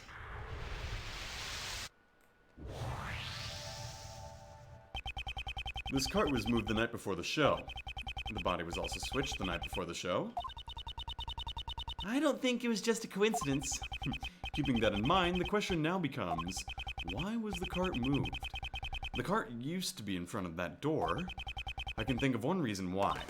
Somebody opened that door. Alright, let's hurry up and... The door's locked. Let's ask a guard. Hey, Mr. Guard! Yes, what is it? That was fast. You there. Where's the key to this door? The warden's in charge of it. I'll get it right away. Oh. Oh. Oh, so the warden did it. Okay. The warden is in charge of the keys here. Keys here? Without the warden's permission, this door can't be opened.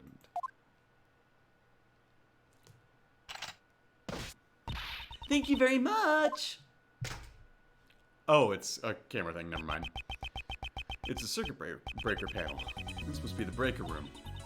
Hey look, high voltage electricity. I wonder why they could come here. I don't think anyone would confuse the breaker room with the break room. It was definitely to operate the circuit breakers. So someone came here to shut off the power or something?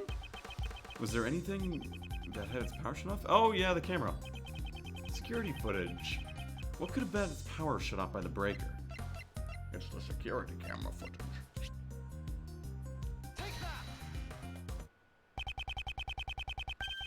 The security camera footage had a 3-hour gap.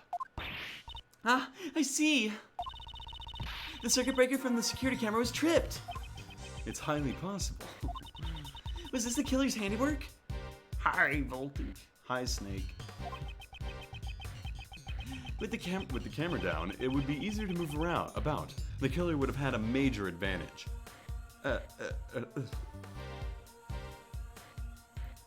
I knew it. If that's the case, the killer was the person who tripped the breaker. The person in charge of the key to the breaker room is... It couldn't be. Yup, it's Warden Roland. She killed him. But how? Deactivating the recreation.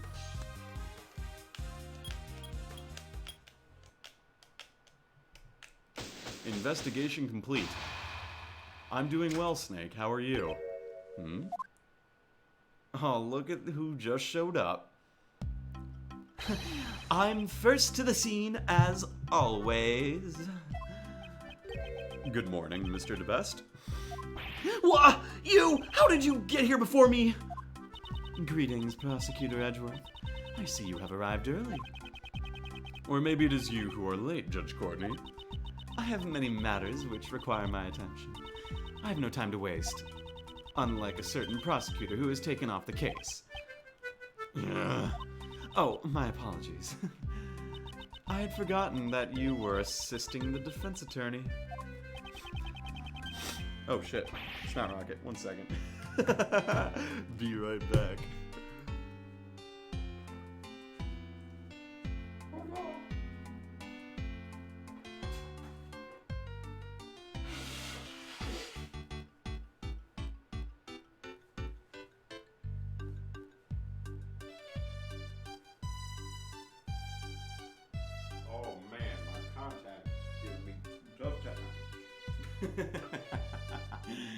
Alright. But for real. We're back. We are back. It's like back like I never left. I gotta see how my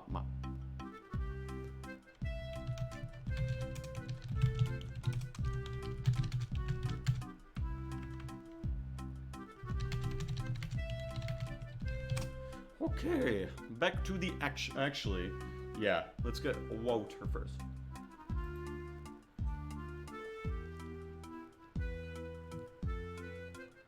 Yeah, I'll definitely be lowering the bitrate on this next time. But for now, An assistant can never be the best. You've fallen like the rest.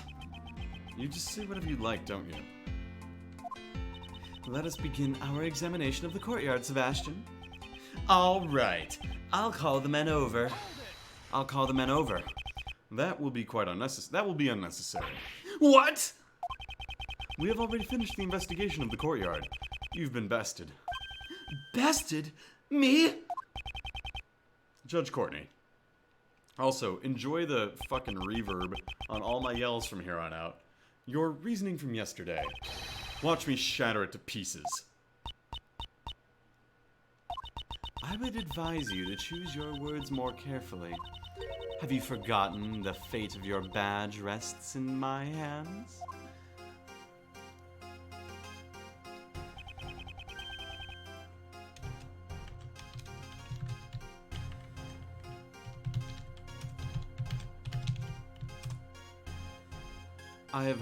I've heard enough such coercion. Can't you think of some way that does not threaten me? Can't you think of some other way to threaten me that does not involve my badge? Despite my repeated warnings, you show no sign of reflection. It seems I must remind you once more. The Prosecutorial Investigation Committee can't leave someone such as yourself unchecked.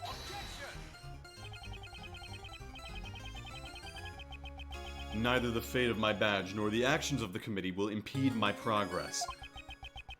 Proving Mr. Keyes' innocence, that is all that concerns me. Your words are like those of a defense attorney. If you are willing to go that far, then I will show no leniency. In the name of the goddess of law, I shall turn your words against you. And at that moment, you will forfeit the title of prosecutor. You shall regret this. Judge Courtney's reasoning. I shared my reasoning with you the day before. Since Mr. Elber did not see the body when he passed through the tunnel, it could only have been dropped down the well during the show. The only one who could have performed such an act is the suspect. Naturally, you have evidence to support your reasoning. Of course she does. Who do you think she is? Earlier, I received the official autopsy report. Babysitting that kid must be difficult. The time of death was the night before the body was discovered. In other words, the day before the show. The cause of death remains unchanged, a stab wound 4 inches deep.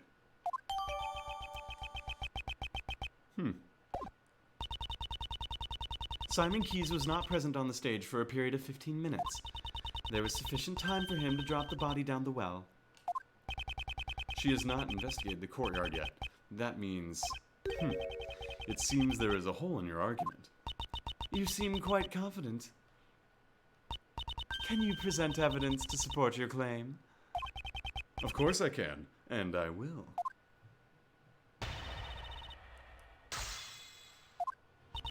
I shared my reasoning with you the day before. Since Mr. Elbert did not see the body when he passed through the tunnel, it could only have been dropped down the well during the show. Well, I think it's Simon's device. Simon Keyes and his silly device is what we say about it. Mango is linking me pictures of her baked potato.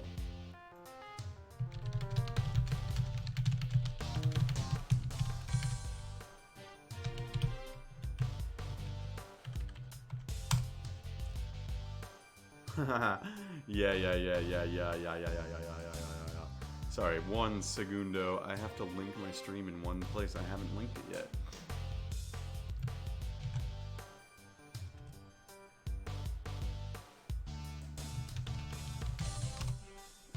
You cannot wait for me to get to the end of this case. We'll get there tonight. Just you wait. Shit. I was wrong. Judge Courtney, could you take a look at this piece of evidence? I'm afraid I cannot accept that piece of evidence. I do not believe it has any relation to my testimony. Shit. I was wrong. As I expected, she's nothing like Mr. DeBest. However, I won't back down so easily. He could only have been dropped down during the show. The only one who could perform such an act is the suspect. This is what I meant to present on. I'm sorry, Courtney. Unfortunately for you, Judge Courtney, your argument doesn't hold any water, just like the well. There was a device set up around the well here. What is this device of which you speak? Are you aware of the stunt in which Mr. Keys is blown away by the elephant during the show? I have heard of it. It would have been right before he exits the stage. He tied one end of a length of rope to himself and the other to the set of weights. He was able to perform such a stunt by dropping these weights down the well. Wouldn't he have spent the whole play suspended up in the air? That's why he had a stopper attached to the weighted end. The stopper was removed by pulling another rope. Around the well, we found evidence that the weights were switched with the victim's body. This was done by the real killer in order to shift suspicion away from them. Judging from the time of death, the murder was carried out in the early morning of the show. The true criminal had until the time the show started to set up the device. But didn't Simon Keys make that thing? And since he was also the one who used it, he is the best suspect. Don't you agree? Don't you agree? If Mr. Keys were the murderer, he would not have needed to do that. Miss Barry. Yes? Jesus. Was there anyone else who knew of the device he set up? Well, let me see. Since we had to get everything show approved by the people here at the prison, I'd say that there were others who knew about it. And there you have it. And there you have it. I see. You have indeed performed a thorough investigation, which is why I'm even further perplexed. Why do you not use your efforts for justice? My actions are not just? Who made that decision? You cannot understand even that, even now? Providing support to a defense attorney despite being a prosecutor. It is quite unnatural. This goes against the rules. I am merely choosing what to do what I think is right at this particular time. I travel down the road I have chosen. Your comprehension does not matter in the least. However, if anyone intends to interfere, I will show no mercy. That's the Jobin line. Perhaps this is a calling from the goddess of law, if you intend to rebel against her divine will. I will have no choice but to hand down my verdict. Pay heed to my words. I have one more reason to suspect Simon Keys of murder.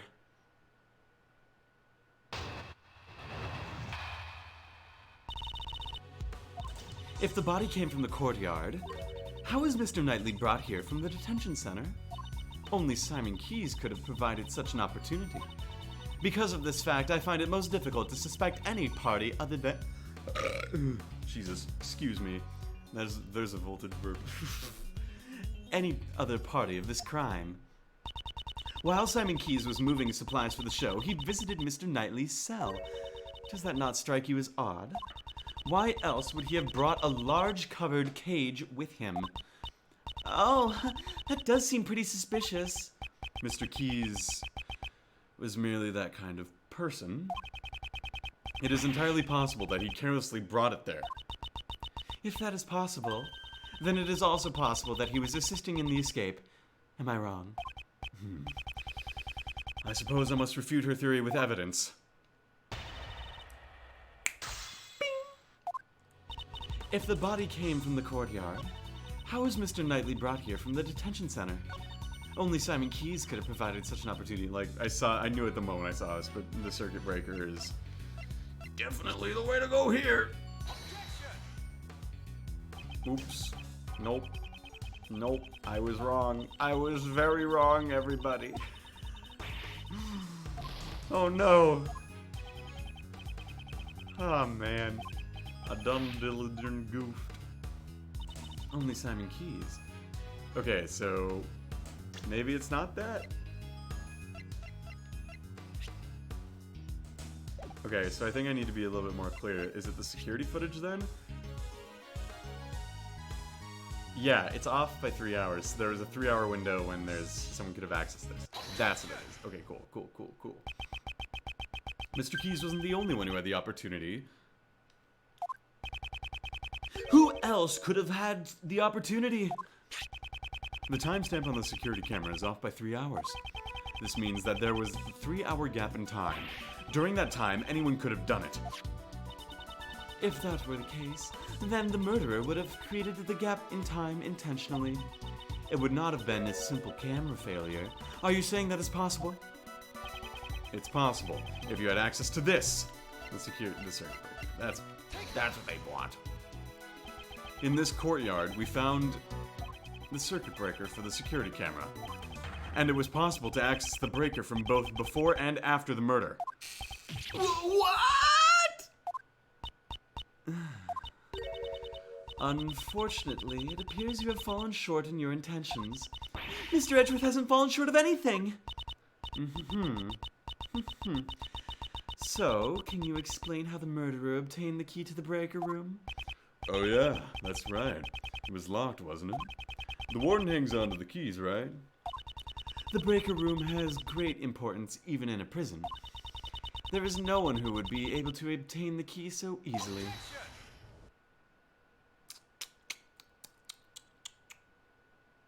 Well, I can think of someone. What did you say? This person, the murderer, was able to get the key. They didn't even need to steal it. There can't be anyone like that! Besides, the breaker to the electrified fence is in that room too! Only one person could have done this. I didn't want to believe it myself, but I trust that my logic is sound. The person who used the key to enter the breaker room is Patricia Rowland, of course. The murderer is... Oh, look, there she is. Warden Rowland. Oh my! What an energetic little puppy! That's because this dog is extremely fond of sweets. It seems to detect a sweet scent on you. Oh heavens, no! I'm not even wearing any perfume of any time of the sort. What that dog detects is the sweet scent of death. How poetic! However, that does not imply I... Does that not imply I committed a murder? That's what I think. What? The warden is the murderer? Mr. Edgeworth, are you serious about your statements? Oh, how amusing. The very thought of a warden committing a murder.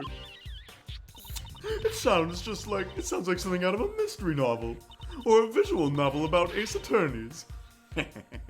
Precisely. Your reasoning is in contempt. In contempt? Nothing of the sort. I did not want to believe it myself, but based on the evidence, I have no choice but to believe it. This evidence proves that Warden Rowland is the murderer. Well, Missile smelled sweet smells, and now I've got a sweet scent.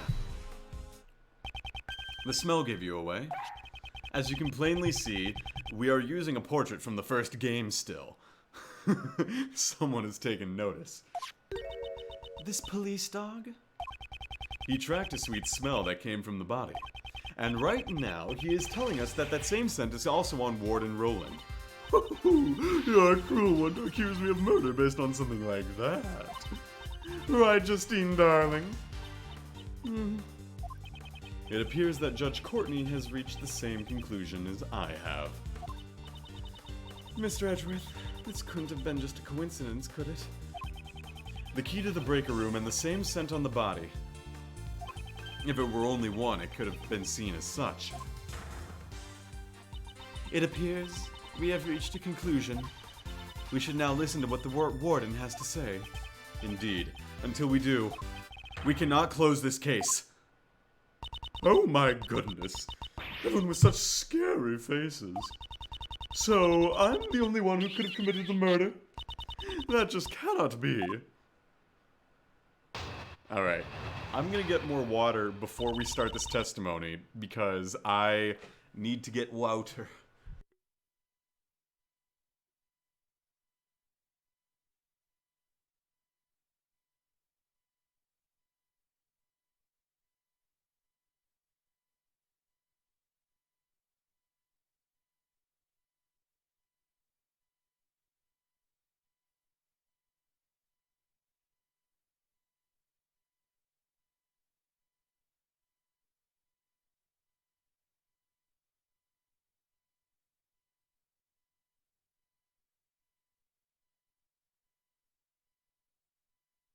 Alright, here we go. I heard all about the case from Justine Darling here. Had I committed murder, it would have taken place inside the holding cell. But I can't have moved the body. I never went into the prison. I was caught up in my work, and up until the show, I was stuck in my office. Check up on it if you'd like. You'll find there's no record of me entering the prison. I don't know what reasoning you had, but I can say for sure, I cannot be the killer. But Mr. Barker, pal, you've got to be the culprit. Oh heavens, it's not possible. I already told you I never went to the prison. If you think I'm lying, why don't you check the records? She wants us to check the records. She does seem confident.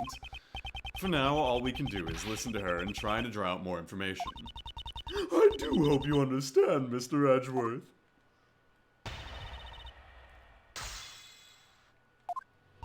I heard all about the case from Justine Darling here.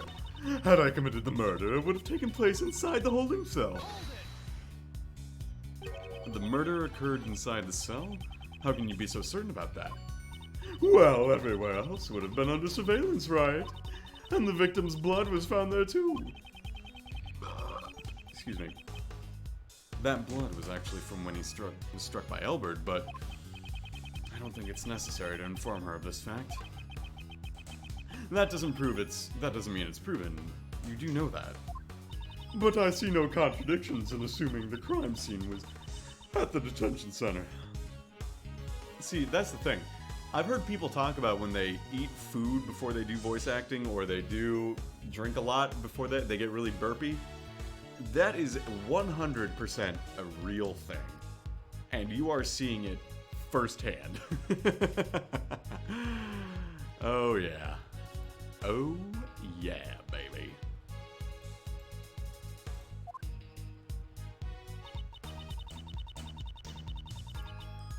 Hold on, I gotta...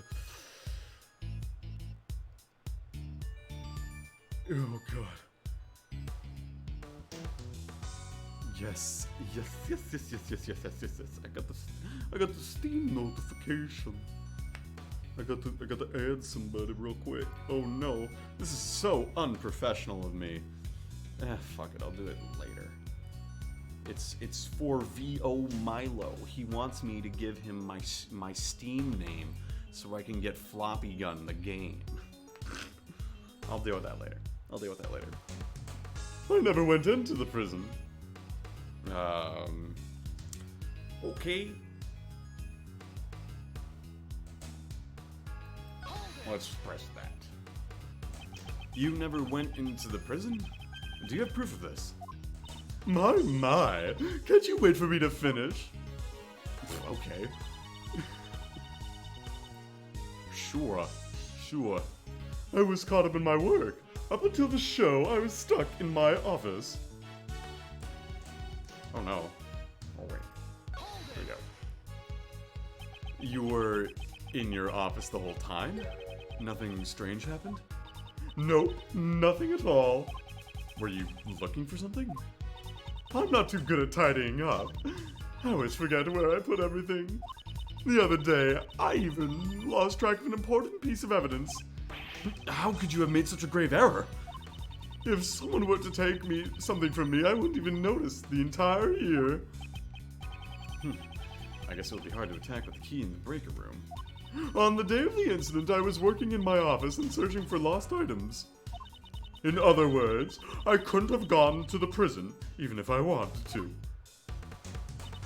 Check up on it if you'd like. You'll find there's no record of me entering the prison. You did not enter the prison from the entrance. But what if there was another route? Oh my! Are you suggesting something like a secret passage? I don't know if anything like that exists. It is my firm belief you did possess an alternate route.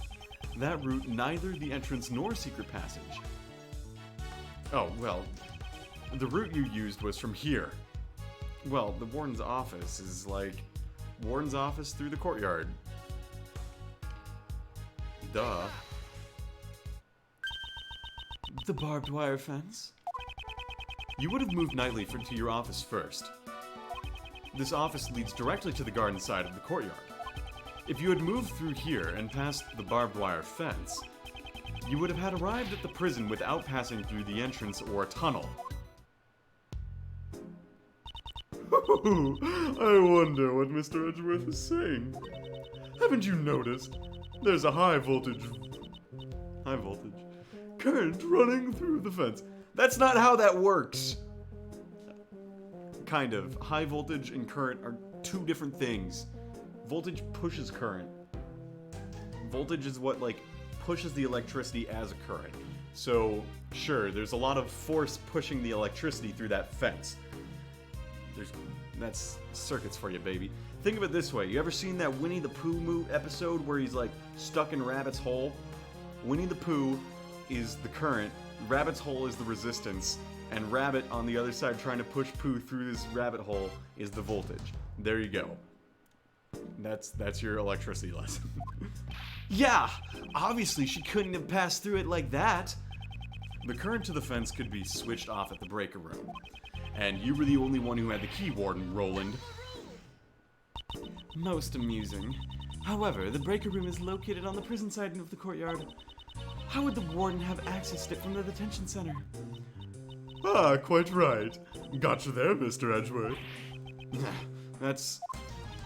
If there is no record of her passing through the prison entrance,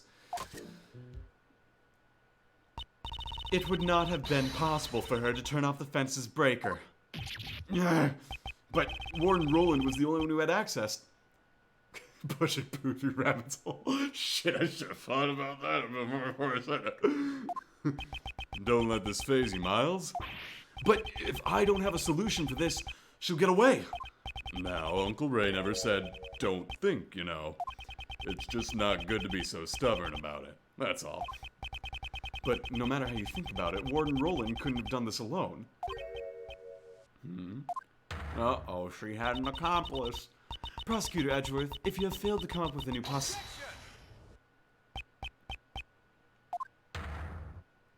I am not amused. Interrupting my judgment only to be silent. Without thinking, I just blurted objection. I have to answer. I won't let this end here. My reasoning is not over yet. So, how did she use the breaker without leaving the detention center? It's perfectly possible. With this method. What made it possible to turn off the breaker? She had an accomplice. Obviously. It was indeed impossible for with one person, but what if there were two? Exactly. Just what I expected from you, Miles. Yes, you had an accomplice on the prison side. Enough. I am disappointed in you, Prosecutor Edgeworth. What's that, pal? You making fun of Mr. Edgeworth? The inmates at this prison all wear bracelets. If they try and go where they please, they set off the alarm. Ah! So you've noticed. This is a prison after all. Not only are the prisoners guards too, not only the prisoners, but but the guards too are under constant scrutiny. So why didn't anyone notice Elbird? The only ones allowed to move around freely are the animals. And they certainly could not have used the breaker. But it's still possible that a person did it. Excluding inmates and the guards, just what kind of person would you say it was? We can't exclude the inmates and guards just yet. There was only one person, one whose movement was not restricted. This evidence shows that there was someone in the prison who could move around freely. Frank saw it. That is, it looked like the bracelet worn by the prisoners. This belongs to a certain model inmate, and it's broken. What? Just who on earth does this belong to?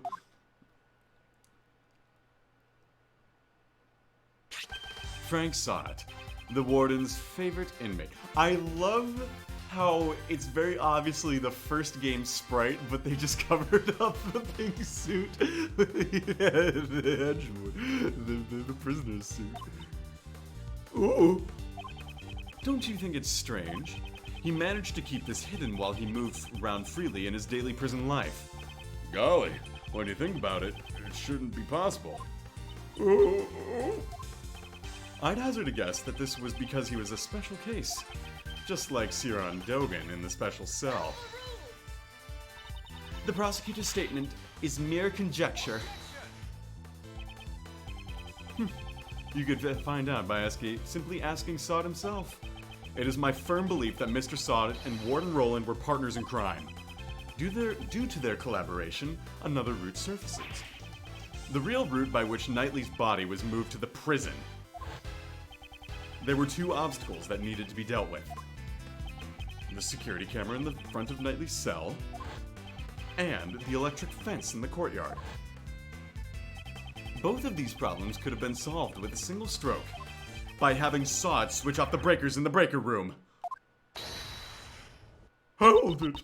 Mr. Edgeworth, could you wait one moment? Do you still intend to deny it, Warden Roland? I give in, I confess. Warden Roland? No, this cannot be. Yes, it's just as he says. Frank Sod and I were partners in crime. No way! You did it, Mr. Edgeworth? Well done, Miles. At last we have the real culprit cornered. Like Mr. Edgeworth said, Frankie operated the barrier. But we were not responsible for Knightley's murder. What? Warden Roland, whatever do you mean? Judge Courtney, would the goddess of law hear my confession? The goddess of law is merciful. She will absolve you. Absolve you. I was being threatened. That's why I had no choice but to do as I was told. So, who was threatening you? Siron Dogan, that assassin! Dogan? It's been going on since that man came to prison. I will never forget that day.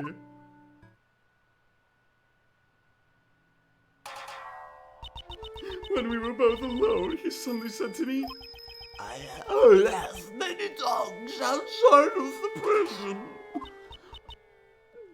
Dogs? Loyal people who obey my every command. You tried doing a Warden Roland voice with Siron Dogan. I soon realized that what Dogan was referred to were not really dogs, but as human henchmen. And that's not all he said. You best watch how you treat me if you don't want you and your family to become dog food. Jesus Christ. I had no choice. I gave him the special cell. I gave him anything he desired. Anything he desired? You don't mean the supplier? That's right. Anything he ordered, I had delivered to him. An underground dealership. I was the one who won over Frankie. It was simple. I just offered him special privileges within the prison. And these underground dealings? Once a week in the middle of the night, Frankie would shut off the two of the breakers so I could move from my office to the courtyard without being seen by the security camera. I would go past the fence and then drop off the goods near the prison. And then I'd sprinkle this little perfume over it. So that's the true identity of the sweet scent.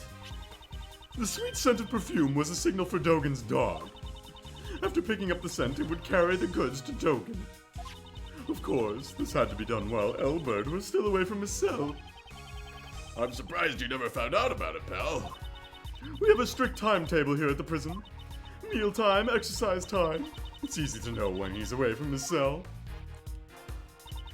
And since little Rocky is afraid of Dogen's dog, I didn't have to worry about him making noise.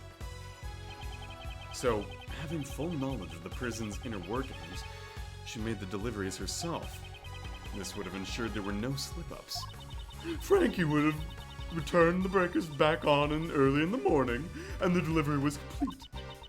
I then modified the timestamp on the security cameras. You have told us a great deal. The goddess of law accepts your penitent confession. As warden of the prison, how could I have done such a foolish thing? The day Knightley was killed was also a delivery day. It seems Frankie was working the breakers as usual. But that day I had nothing to send, so I did not go to the courtyard at all. The secret supply system. So then Warden Roland was... The police have been searching for Dogen's henchmen for ages. I've also been helping them, but I've been interrogating him personally in my office, but no matter how much evidence we have on him, we can't get a single word out of him. So the reason you kept on interrogating him... Yes, it was to find his henchmen. I borrowed all the evidence from the police and carried out the interrogation myself. I kept an eye on all of his actions and examined all of his mail. Mail? Like his correspondence chess letters? Oh, but I could never uncover the true identity of his henchmen. This fear is something you can never understand. Prosecutor Edgeworth, you were listening, right? I'd say this confession clears the warden of all suspicion. Is it really necessary to press her any further on this? Is it necessary to press further? Well, of course it's necessary. She's the killer. Judge Courtney, my questioning isn't over yet. I'm sure the goddess of law isn't satisfied yet either. You mean to badger this woman further? Even if she was threatened by Dogen, this does not prove she was not the culprit in this case. She was able to use the supply route to transport Knightley's body. Do you have any evidence to support this? The body gave off a sweet scent. The sweet scent of perfume that was used to signify a delivery. Can you explain this fact? Oh, of course. That's a burp. Since I've made so many deliveries, the scent would have lingered around the well. When the body was moved through the well, the scent would have transferred to it. Mr. Albert also testified to this fact. Well, that's it. For some reason, that well gave off a nice scent. A nice scent? I don't know what it was, but it smelled sweet like candy. It's perfect. It's perfect. Ah, it's so good. It's so good. Uh-oh. Mango, why did you tag me? Mango. Mango just did a goddamn Uzaki-chan voiceover for it's like the senpai, like, I like you, what, spit the fuck out already, you fuck, Mango, go. Mango.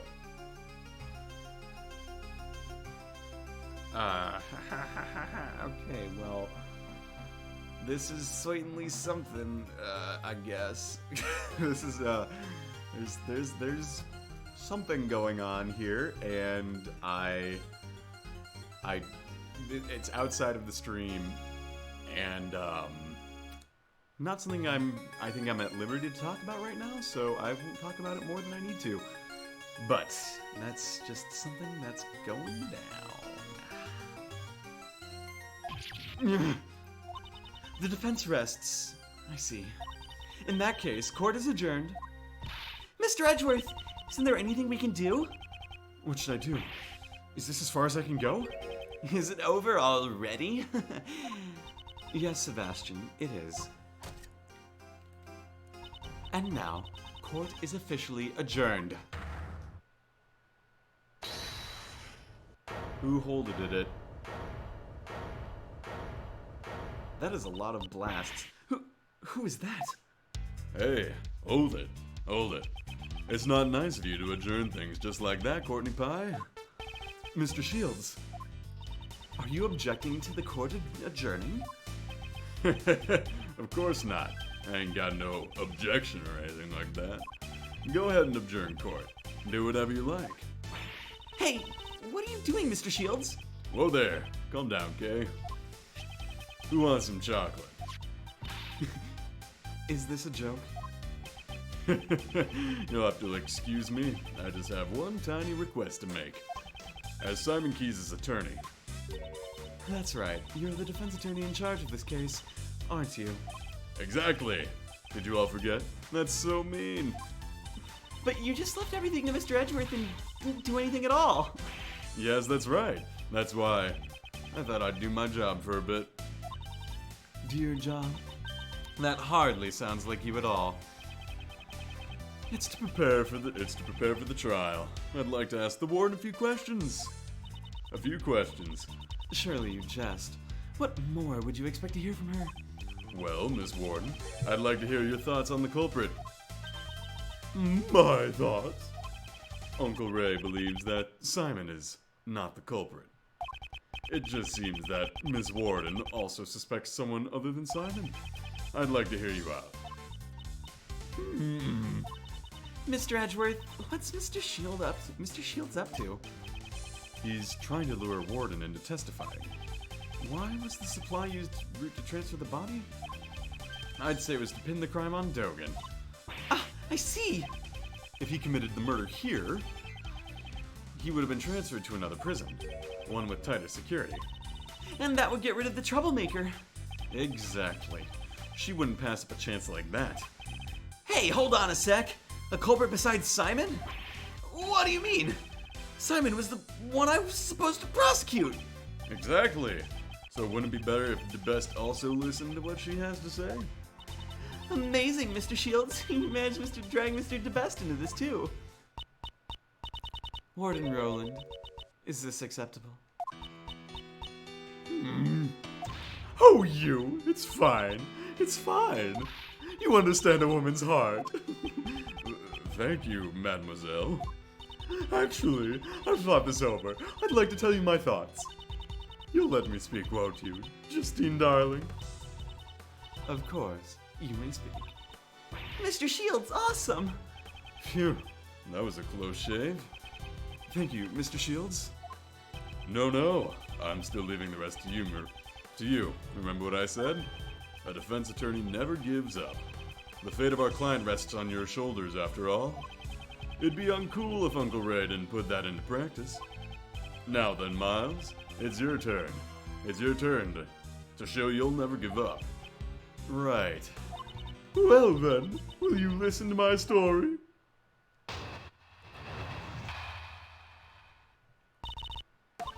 I believe that the culprit in this case could have only been Dogan.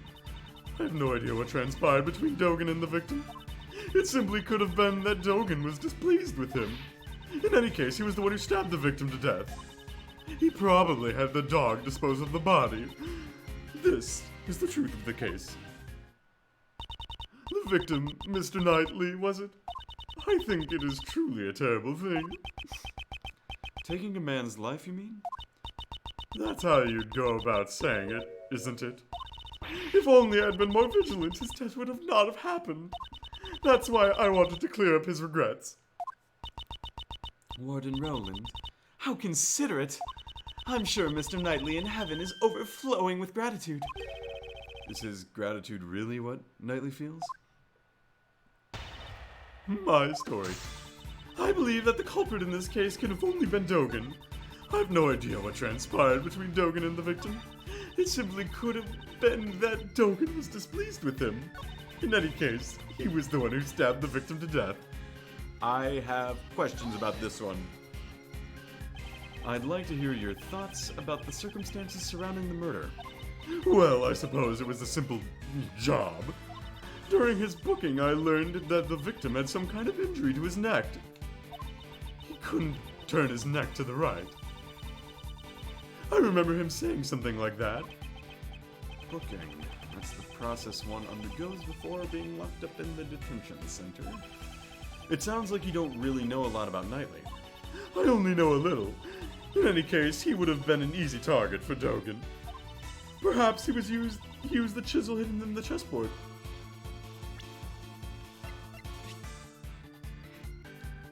How does she know about that?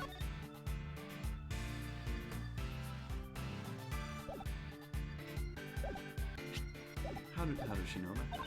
The victim wouldn't even have had a chance to scream. I see. Your opinion will be very valuable reference. Could you add the last of those statements to your testimony? Oh, you're making me blush. You're so C-U-T-E.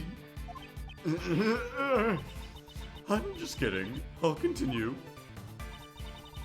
Perhaps he used the chisel hidden in the chessboard. Yeah, but how do you know that if you don't know shit about Knightley? Hell yeah. I was that confident. I don't even need to fucking look at the other ones. I was like, that's the one. Warden Roland, you certainly are sharp-witted. Hey, enough with the titles. Call me Patty. P-A-T-T-Y.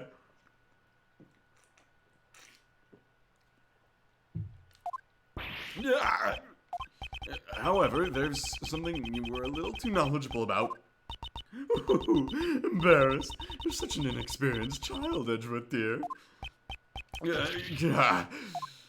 Fight on, Mr. Edgeworth! You said you didn't really know much about Knightley.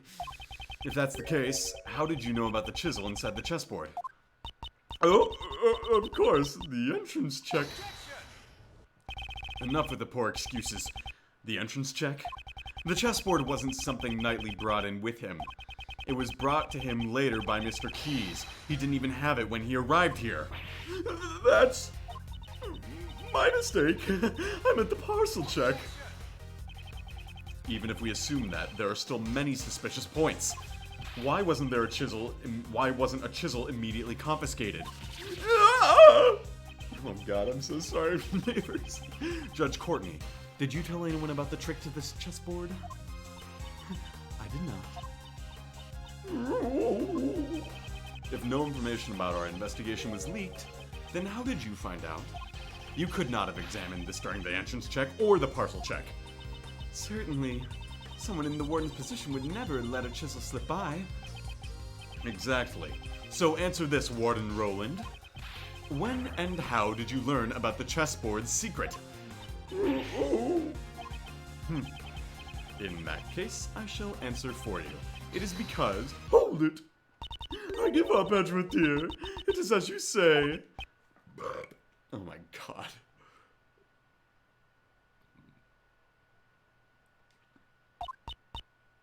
I interrogated Knightley. That's how I learned about the chessboard. But please believe me, I didn't kill anyone.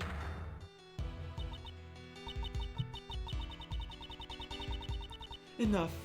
It would appear that we have uncovered some vital information. I'll ask you to testify once more, if that's all right with you, Prosecutor Edgeworth. No objections here. Thank you, Edgeworth, dear. I'll do my best. Well then, Warden Roland, I trust there will be no lies from here on out. Her pool of lies is slowly running dry. Soon I will bring out her true nature. My story, part 2. I wouldn't go so far as to call it an interrogation. I always make sure to talk to all the new arrivals. Mr. Knightley, yes, we had a little chat. After our talk, he went right back to his cell, I assure you. I doubt that.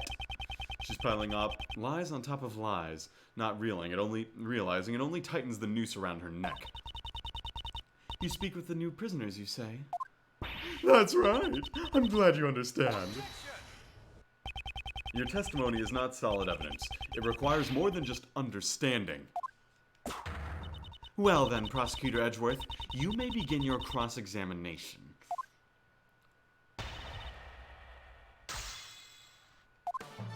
I wouldn't go so far as to call it an interrogation. I always make sure to talk to all new arrivals. Mr. Knightley, yes, we had a little chat. After our talk, he went right back to his cell, I assure you. I want to know more. If he really returned to his cell, there is no way he would be a corpse now. I know you're suggesting that I killed him during the interrogation, but I couldn't possibly have done it, had a motive to kill Knightley, could I? Dogen was the only one I hated, and he had no connection with the victim. She only hated Dogen. Please add that statement to your testimony. Dogen was the one I hated, and he had no connection to the victim. Yes, he did. Yes, he did. Yes, he did. Because Knightley played chess against male queen Dogen. How did the two know each other? That's weird. I'm sure that will be another thing that we'll talk about in the game as well. Judge Courtney, I'd like you to have a look at this. It looks like a record of a chess game. Is there something wrong with it? This was discovered in the victim's cell. It was Knightley's memo. Warden Roland, you also discovered this note in the very same place.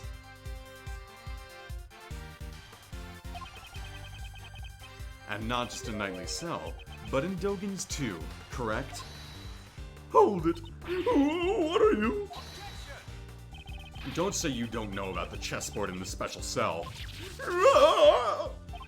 After all, you would have kept an eye on Dogen's actions, down to the smallest details. No, to be more precise, it wasn't Dogen that you needed to keep an eye on. The warden was searching for Mr. Dogen's henchman. From the start, I found it strange that the warden interrogated the prisoners personally. Since he used his henchmen to threaten harm to her family, Warden Roland interrogated Dogen to expose them. So, what are you saying? As you inspected Dogen's mail, you must have known that he played correspondence chess. And then Knightley appeared with a chess memo in hand. We deduced that he and Dogen were connected. You must have arrived at the same conclusion as well. However, you were one step too far in your reasoning.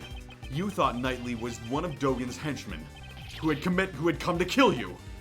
So that's why you interrogated Knightley, boy. If the boss won't crack, go after his henchmen. In addition, you discovered something when you were interrogating him, and I need water because my nose is closed.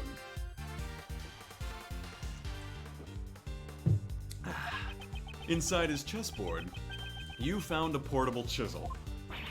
The murder weapon! To Warden Roland, the chisel is a symbol of Dogen. And that was the final straw. You believed Knightley was one of Dogen's henchmen, and you killed him. It seems there will be no rebuttal. Judge Courtney, your verdict. Though it is incredibly unfortunate, there seems to be no room for doubt. I shall announce my verdict for the murder of Horace Knightley. Hold it! I assume that's... Twice my sacred verdict has been interrupted. Who was that?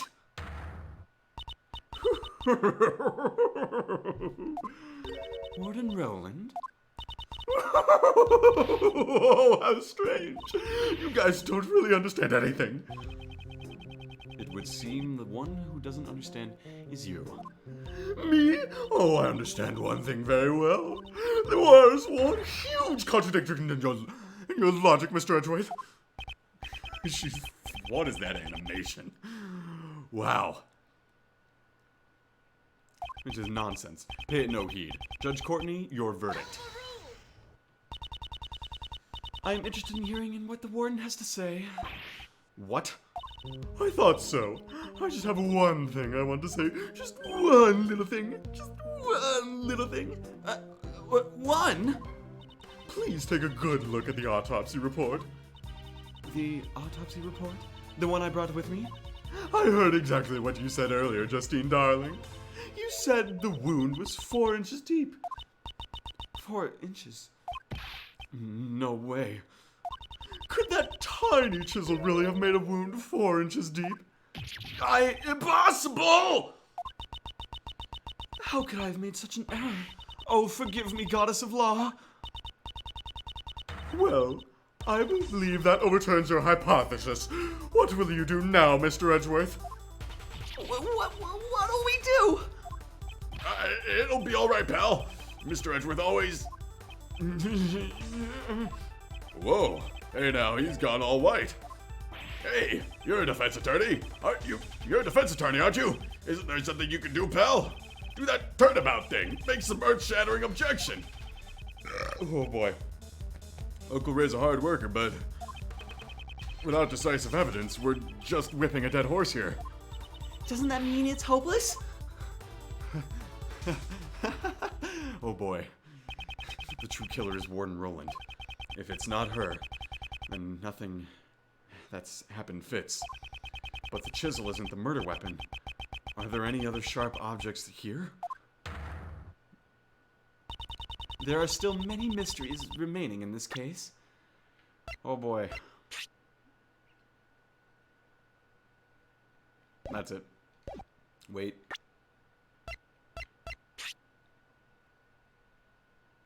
It's one of these. It's one of these. However, we do not have the evidence to solve them at this present time. We have no choice but to continue the battle in the courtroom. Objection! That would just give the killer a chance to destroy the evidence. Overruled! Are you mocking the court? No. I didn't mean anything like that. You look perplexed, Miles. Thought of anything yet? The chisel is not the murder weapon. In that case, what is? It's no use! We're back to where we started. No objections, Prosecutor Edgeworth. By the way, any baseless statements will be punished accordingly.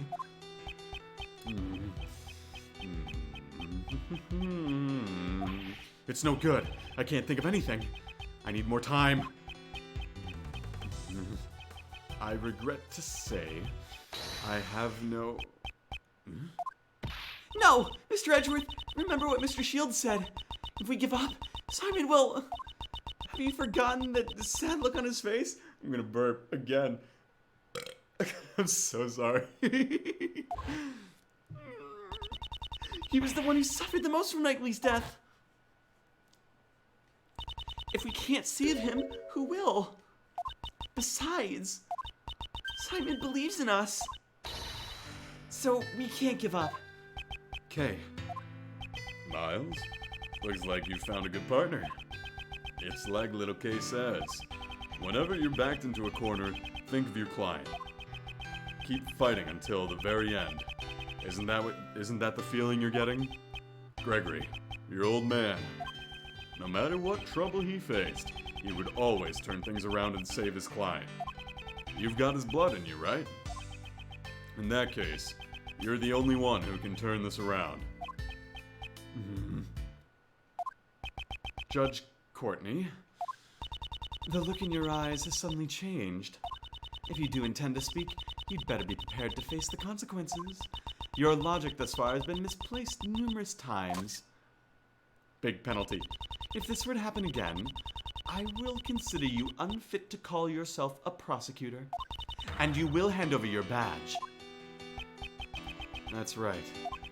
My reasoning about this case has indeed been misplaced numerous times. Have I made a grave miscalculation? Wait, my logic is misplaced? Still silent. I cannot condone this waste of time. Well then... Mr. Edgeworth! Mr. Edgeworth! I will announce my verdict. That's it! I'll have to turn my logic around. My logic isn't misplaced. It's been misled. This court finds the defendant, Simon Keyes... Isn't it a little early to hand down a verdict? I actually think it's rather late. Don't you agree, Justine, darling? Enlighten us. What? Try to remember the eyewitness account about his dog and his absence from the animal show. When I first heard the information, my suspicion immediately fell on Dogen. I'm amazed you take such pride in retelling your previous failings. But was that not the killer's aim? What if we assume that that was their intention from the start? Of course, the chisel served the same purpose. Knightley's body was stabbed in the same spot with multiple sharp objects. This shows that he was stabbed with the chisel after the real murder weapon was removed. By soaking the chisel in Knightley's blood, the killer wanted to mislead us into thinking the chisel was the murder weapon. Why? That's because... Why did the killer want us to think the chisel was the murder weapon? To get Dogen expelled. Bingo. Oh, ho, ho, ho. Warden Roland, you made use of this chisel's image. The chisel's image? What are you trying to say? Mr. DeBest, when you see this chisel, what does it suggest to you? Something like Dogen is the killer, right? Now do you understand? That was the warden's aim. By the way, I love that Edgeworth is like, it's so obvious even DeBest knows. She wanted us to suspect the person with the chisel. Indeed. That was her plan from the very beginning. To make Siron Dogen out to be the killer. I understand your logic. It is true that the warden did not think kindly of Dogen, but you understand, don't you? This alone does not prove she's the killer. As I thought, it's not enough. The remaining chance is for me to find the real murder weapon. If you have no evidence, more evidence, I believe this conversation is over. I could prove it if I found the real murder weapon. It doesn't matter what you say, we have a clean sweep of this place. It is as Sebastian says. In the end, we could not find any weapons. In other words, such proof is impossible. No, the murder weapon must still be somewhere in the prison. As long as this exists. The security gate! You remember its name after all. Are you mocking me? It's because of those things that you can't take metal objects in or out of this place. Ah!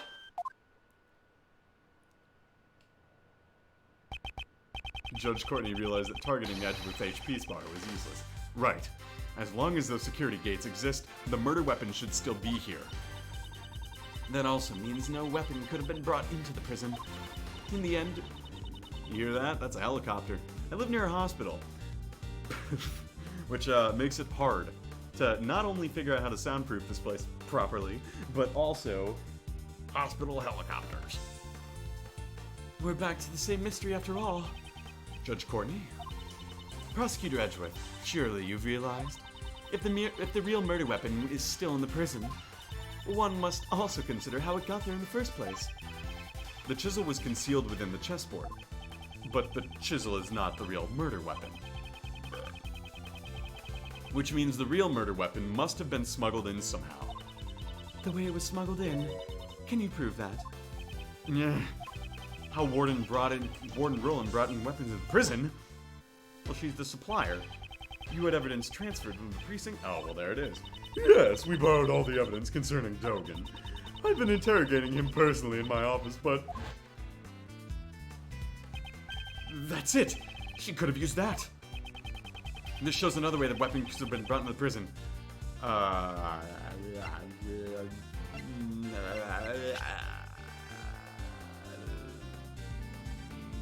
This. Yes. Yesterday, Dogen said this. Yes, my beloved bills. There are only two in the world. Only two? They're custom made and attached to my knife and the Numbus's collar. Even though I can only rely on my ears, I can easily identify them. Alas, when it's been confiscated, it is not in my possession. It's possible the murder weapon was brought in. as confiscated evidence. Sorry, neighbors. Dogen's knife was confiscated and stored on the premises. Furthermore, a bell was attached to the knife. It can't be! The bell on that chisel! Exactly. The killer took it from the knife and reattached it to the chisel. But only fingerprints I found at the chisel are Knightley's. The killer probably wore gloves when they made the switch. She made the chisel out to be the murder weapon by attaching Dogen's bell, and in doing so made Dogen appear to be the culprit. Furthermore, the handling of the set of evidence that this bell originally belonged to was only possible for someone with the proper authority. Who, sir? Who had that authority? Why don't we ask the warden what she thinks? You can find bells anywhere. Anyone could have attached it, right? I see. So you don't know. These bells are Dogen's trademark. There are only 2 in the world. What? And so, attaching the bell would naturally make you the killer. Do you have any evidence that I have the knife? You don't, do you? Of course, I understand. In that case, Mr. DeBest, I'd like to request an investigation immediately. Eh? But if you find it, it'll be problematic for me. That doesn't matter now. It is necessary that we reveal the truth. You are a prosecutor, are you not? Well, even if you say that. Curse this useless prosecutor. If only I had investigative rights. Besides, we can't investigate without the warden's permission, right? There's no way she would approve. We have no choice to investigate ourselves. If you don't hand over the evidence, there's no use in continuing this conversation. The goddess of law does not smile upon those with no evidence. This will have to be continued in the courtroom. The courtroom. Not good. If we give the warden more time here, she'll definitely destroy the evidence. It seems like I have no choice but to raise an objection and stall for more time. But I don't have anything definite. Is that really acceptable? Is it really like me to do something this reckless? No, not good. Now is not the time for hesitation. Right now, I'm not a prosecutor, but an attorney's assistant. I need to protect my client. I'm the only one who can save him now. In that case,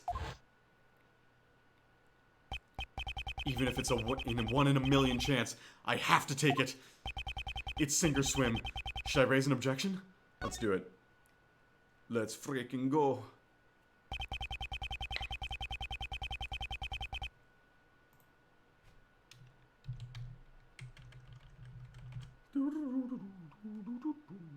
My Discord is malfunctioning.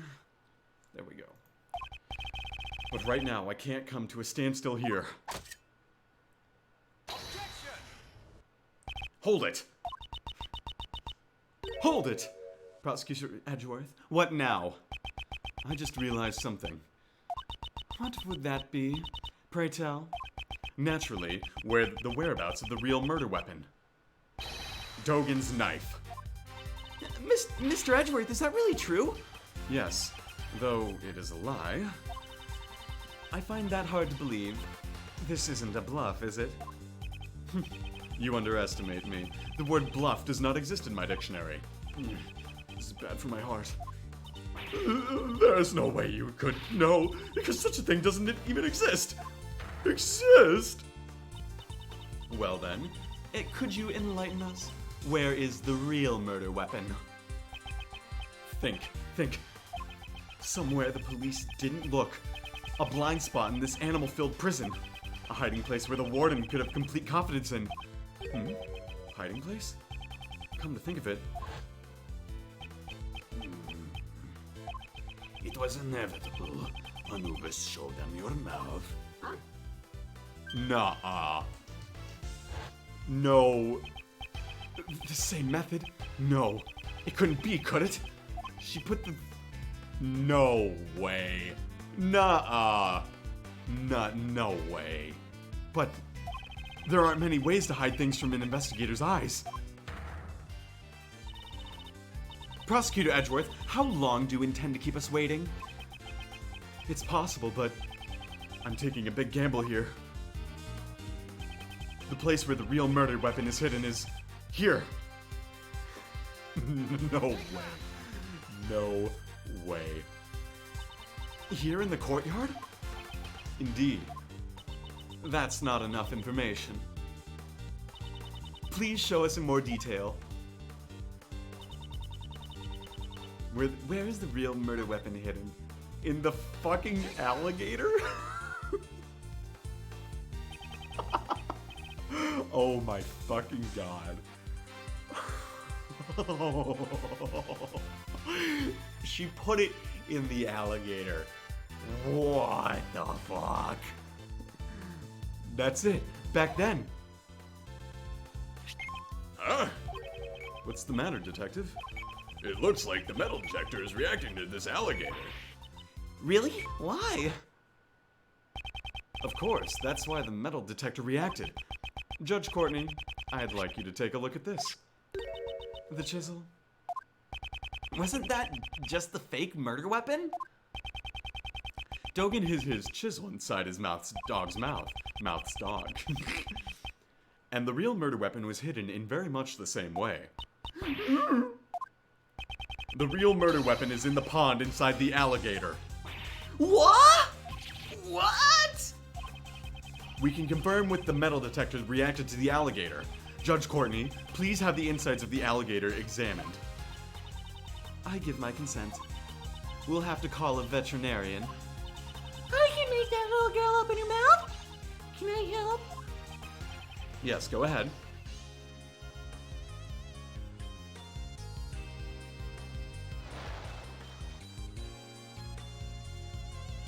Warden Roland, discovering the real murder weapon will settle this matter once and for all. Why don't you do the honorable thing and confess now? I wouldn't have to confess. What would I have to confess? In that case, you can just wait for your fate to be sealed. Ah, we found it, sir. Just where you said it would be. It's over. Patricia Rowland, the real murder weapon is none other than Dogan's knife. And the one who murdered Horace Knightley can only be you.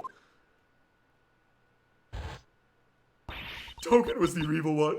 I didn't do anything wrong. It was completely reasonable. Like I was the one of Dogan's henchmen. Him.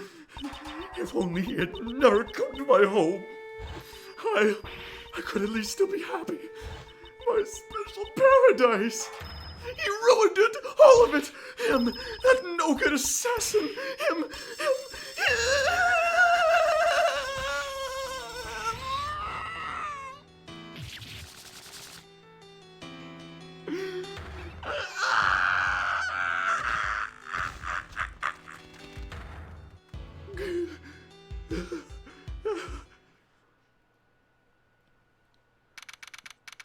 March 28th, 12:34 p.m. Detention Center. Hallway. Best of the best of the best. We have the results. The best of the best. Looks like even the forensics officers have it tough. We found traces of Knightley's blood on Dogan's knife. Oh my god, I'm shaking. That was an experience. Man, I certainly love acting out breakdowns. Someone please clip that. I'm very proud of that. You're the best, Mr. DeBest. All right, good job. But don't stop there. Keep the praise coming. Yes, sir, you're so incredible. It brings tears to my eyes. From sorrow. Well done, Sebastian. Next comes the follow-up investigation. Huh? What are you talking about, Justine? Hasn't the case been solved already? We have not yet confirmed that Knightley was truly one of Dogan's henchmen. I love how his ahoge is a question mark. There's also the chance that Warden Roland jumped to conclusions. Oh! That is the remaining uncertainty in this case. Anyway, let's keep investigating. Hey, you there, come with me. Since I'm the best, the truth will appear before me first. When that moment arrives, make sure you don't miss it. Yes, sir, I'm looking forward to witnessing your first-rate ability.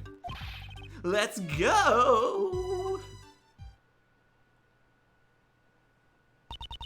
We live in troubling times, wouldn't you agree? The would-be assassin of the president was found murdered in the prison. Knightley had not planned to assassinate the president. The truth is not as vital as you seem to believe it to be. Not to the world, and not to the law. That can't be right. Believe what you will, however. As long as Prosecutor Edgeworth remains a prosecutor, it is an inescapable reality. Oh my god. Jesus Christ. A prosecutor is not someone who demands a guilty verdict. That is what I believe. Those are merely your values. The law is not a plaything of any one person. If you will not submit to that, you will do well to prepare for the consequences. What's that supposed to mean, pal? Don't tell me you're gonna. Now then, this is where I must take my leave. Prosecutor Edgeworth.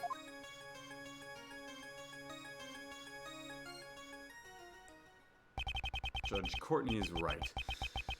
The law should not serve any one person's desires. However, if the truth is bent as a result of that, can that really be called justice? Hey, it's Simon Keyes. Ah, Simon! And Monkey. But, boss. What happened? They said you could come out already? Well, honestly, I don't know for sure. All of a sudden, they were like, you're free to go. You're free to go. And you should thank Mr. Edgeworth. Well, that's good. He found out who the real murderer was. Really? Hey, thanks for the clip. Thanks, Slim J. He did? Mr. Edgeworth. Mr. Edgeworth. I feel like it should be like, Mr. Edgeworth. Yeah, hey. that's the voice it is. I knew it was too high. Mr. Edgeworth. Oh, no way. Even if you glare at me like that, it's useless. I'm innocent after all. You can't make me guilty. Simon, you should thank me now. You're right. Thank you very much. I want to thank you too. Good grief. Mr. Defense Attorney, can I ask you just one more question? Yes, you may. But I'm not a defense attorney. I thought that Knightley and I were friends. No, I mean best friends. I thought we always were. You don't think so anymore? Well, I'm just wondering. There were some things I had no idea about, like how he could hate someone enough to kill them. That's why maybe he never trusted me either. Simon, that's not true. You're lying. Because if I had known, I could have stopped him. I would have told him he had no need to be angry with anyone. Mr. Keyes, I don't think he disliked you either. Let's show him proof that Knightley trusted him. Is this it?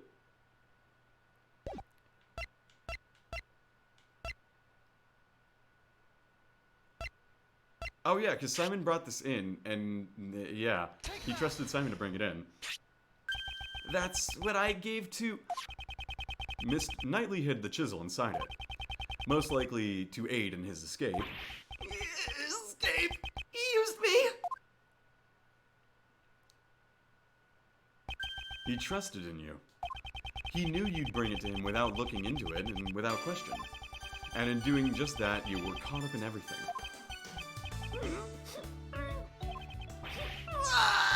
Knightley, you idiot! Looks like he gets it. Simon's not as dumb as he looks after all. I'm sure I'll be back to normal by tomorrow. Was that supposed to be a compliment? Oh, I'll be strong. I'll become a splendid wild animal tamer for Knightley's sake. Excellent. That's the spirit. Monkey. Can I get a monkey in chat? Post your favorite monkey in the chat. Ha! I almost forgot. If you'd like, please come to our next show. Next show. Hey, it's Max Galactica. I'll also be performing in it. A very big circus is always fabulous and fun for all ages. Wow, that sounds like fun. Let's go, Mr. Edgeworth. Well, I think I'll think about it. Well, you need to get back to practicing right away. You'll be with Regent today. What? The tiger? No, wait. He'll be fine. He's a good boy. No way! There's no way it will be fine! Please cut me a break! Please! And there they go.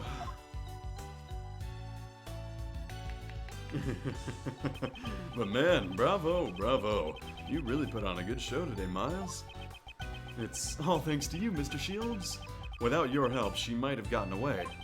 Not to mention allowing us to continue the investigation. Oh man, cut it out already. You're gonna make me blush. I never know when you're being serious. Uncle Ray is always serious. So, how was it, Miles? How did it feel to be a defense attorney? To save people. A defense attorney? But that really took me back. It was just like being next to your old man again. It's been a while since I felt this good. It was, well, it's somewhat difficult to say it was a good thing. Come on, Miles. Are you sure you don't want to be a defense attorney? What? You know, pick up where your father left off. Where your father left off. Don't you want to save people like he did? What are you talking about, pal? Mr. Edgeworth is a prosecutor. But is it really that unusual for a prosecutor to become a defense attorney these days? Unusual isn't the problem here. Hey, don't be so upset. It's normal, you know. Normal. It's not. Normal, pal. You don't make for a powerful defense team. Mr. Shields, I'm a prosecutor. And Uncle Ray is a defense attorney. That's why I'm being serious about this. Well, that's just my opinion. Feel free to drop by any time if you have a change of heart. I'll be waiting for you. Peace out, suckers. It's been fun. Follow in my father's footsteps. Me, become a defense attorney? I'm going to be a defense attorney just like my dad. Uh-oh. What does Gregory Edgeworth sound like? Should I become a defense attorney? Like my father?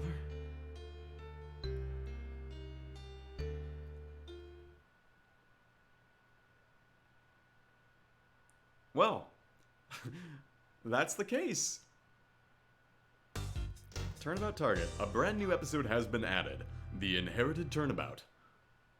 We'll save the data because I can. Nice. That was a fucking trip.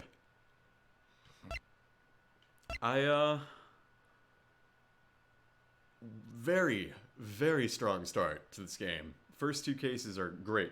Normally, second cases are a little hit or miss.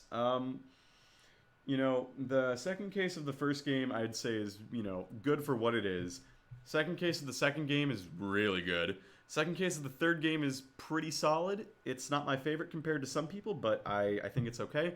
Second case of the fourth game's alright. Second case of Investigations is, it's probably one of the better ones in that. But the second case of Dual Destinies is shit. And I think the second case of, the second case of Spirit of Justice is pretty good too.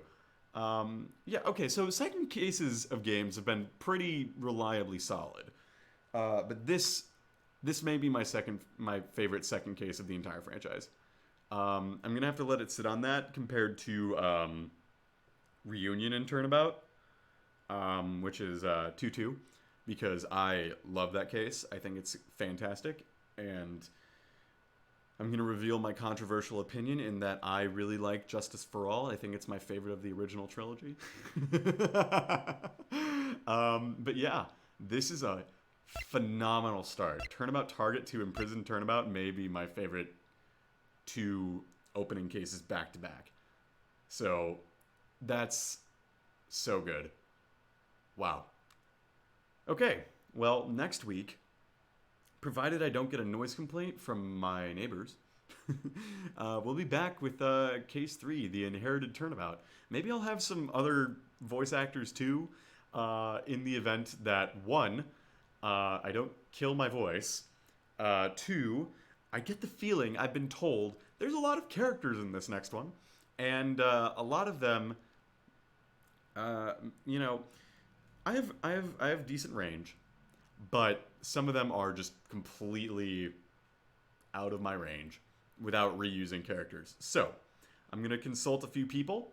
We're going to see what we can do. And we'll be back for Inherited Turnabout. Yeah. I really want to keep playing games, though, because, like, tonight's... But I also want to separate this stream so that I can upload the VOD separately and just, like, go to town, you know? That's what I'd like to do. I don't know. If people stuck around and just for a bit of a chill stream, would people be interested in that if I just disconnect and then reconnect real quick?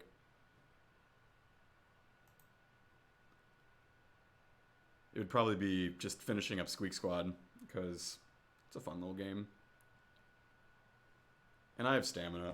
I drank caffeine before coming to this, so I don't mind that much.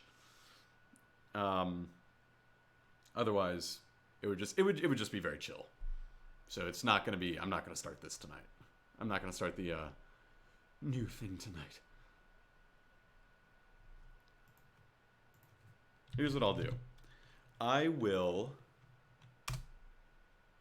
I'm gonna stop the stream, and then I'm going to immediately restart it.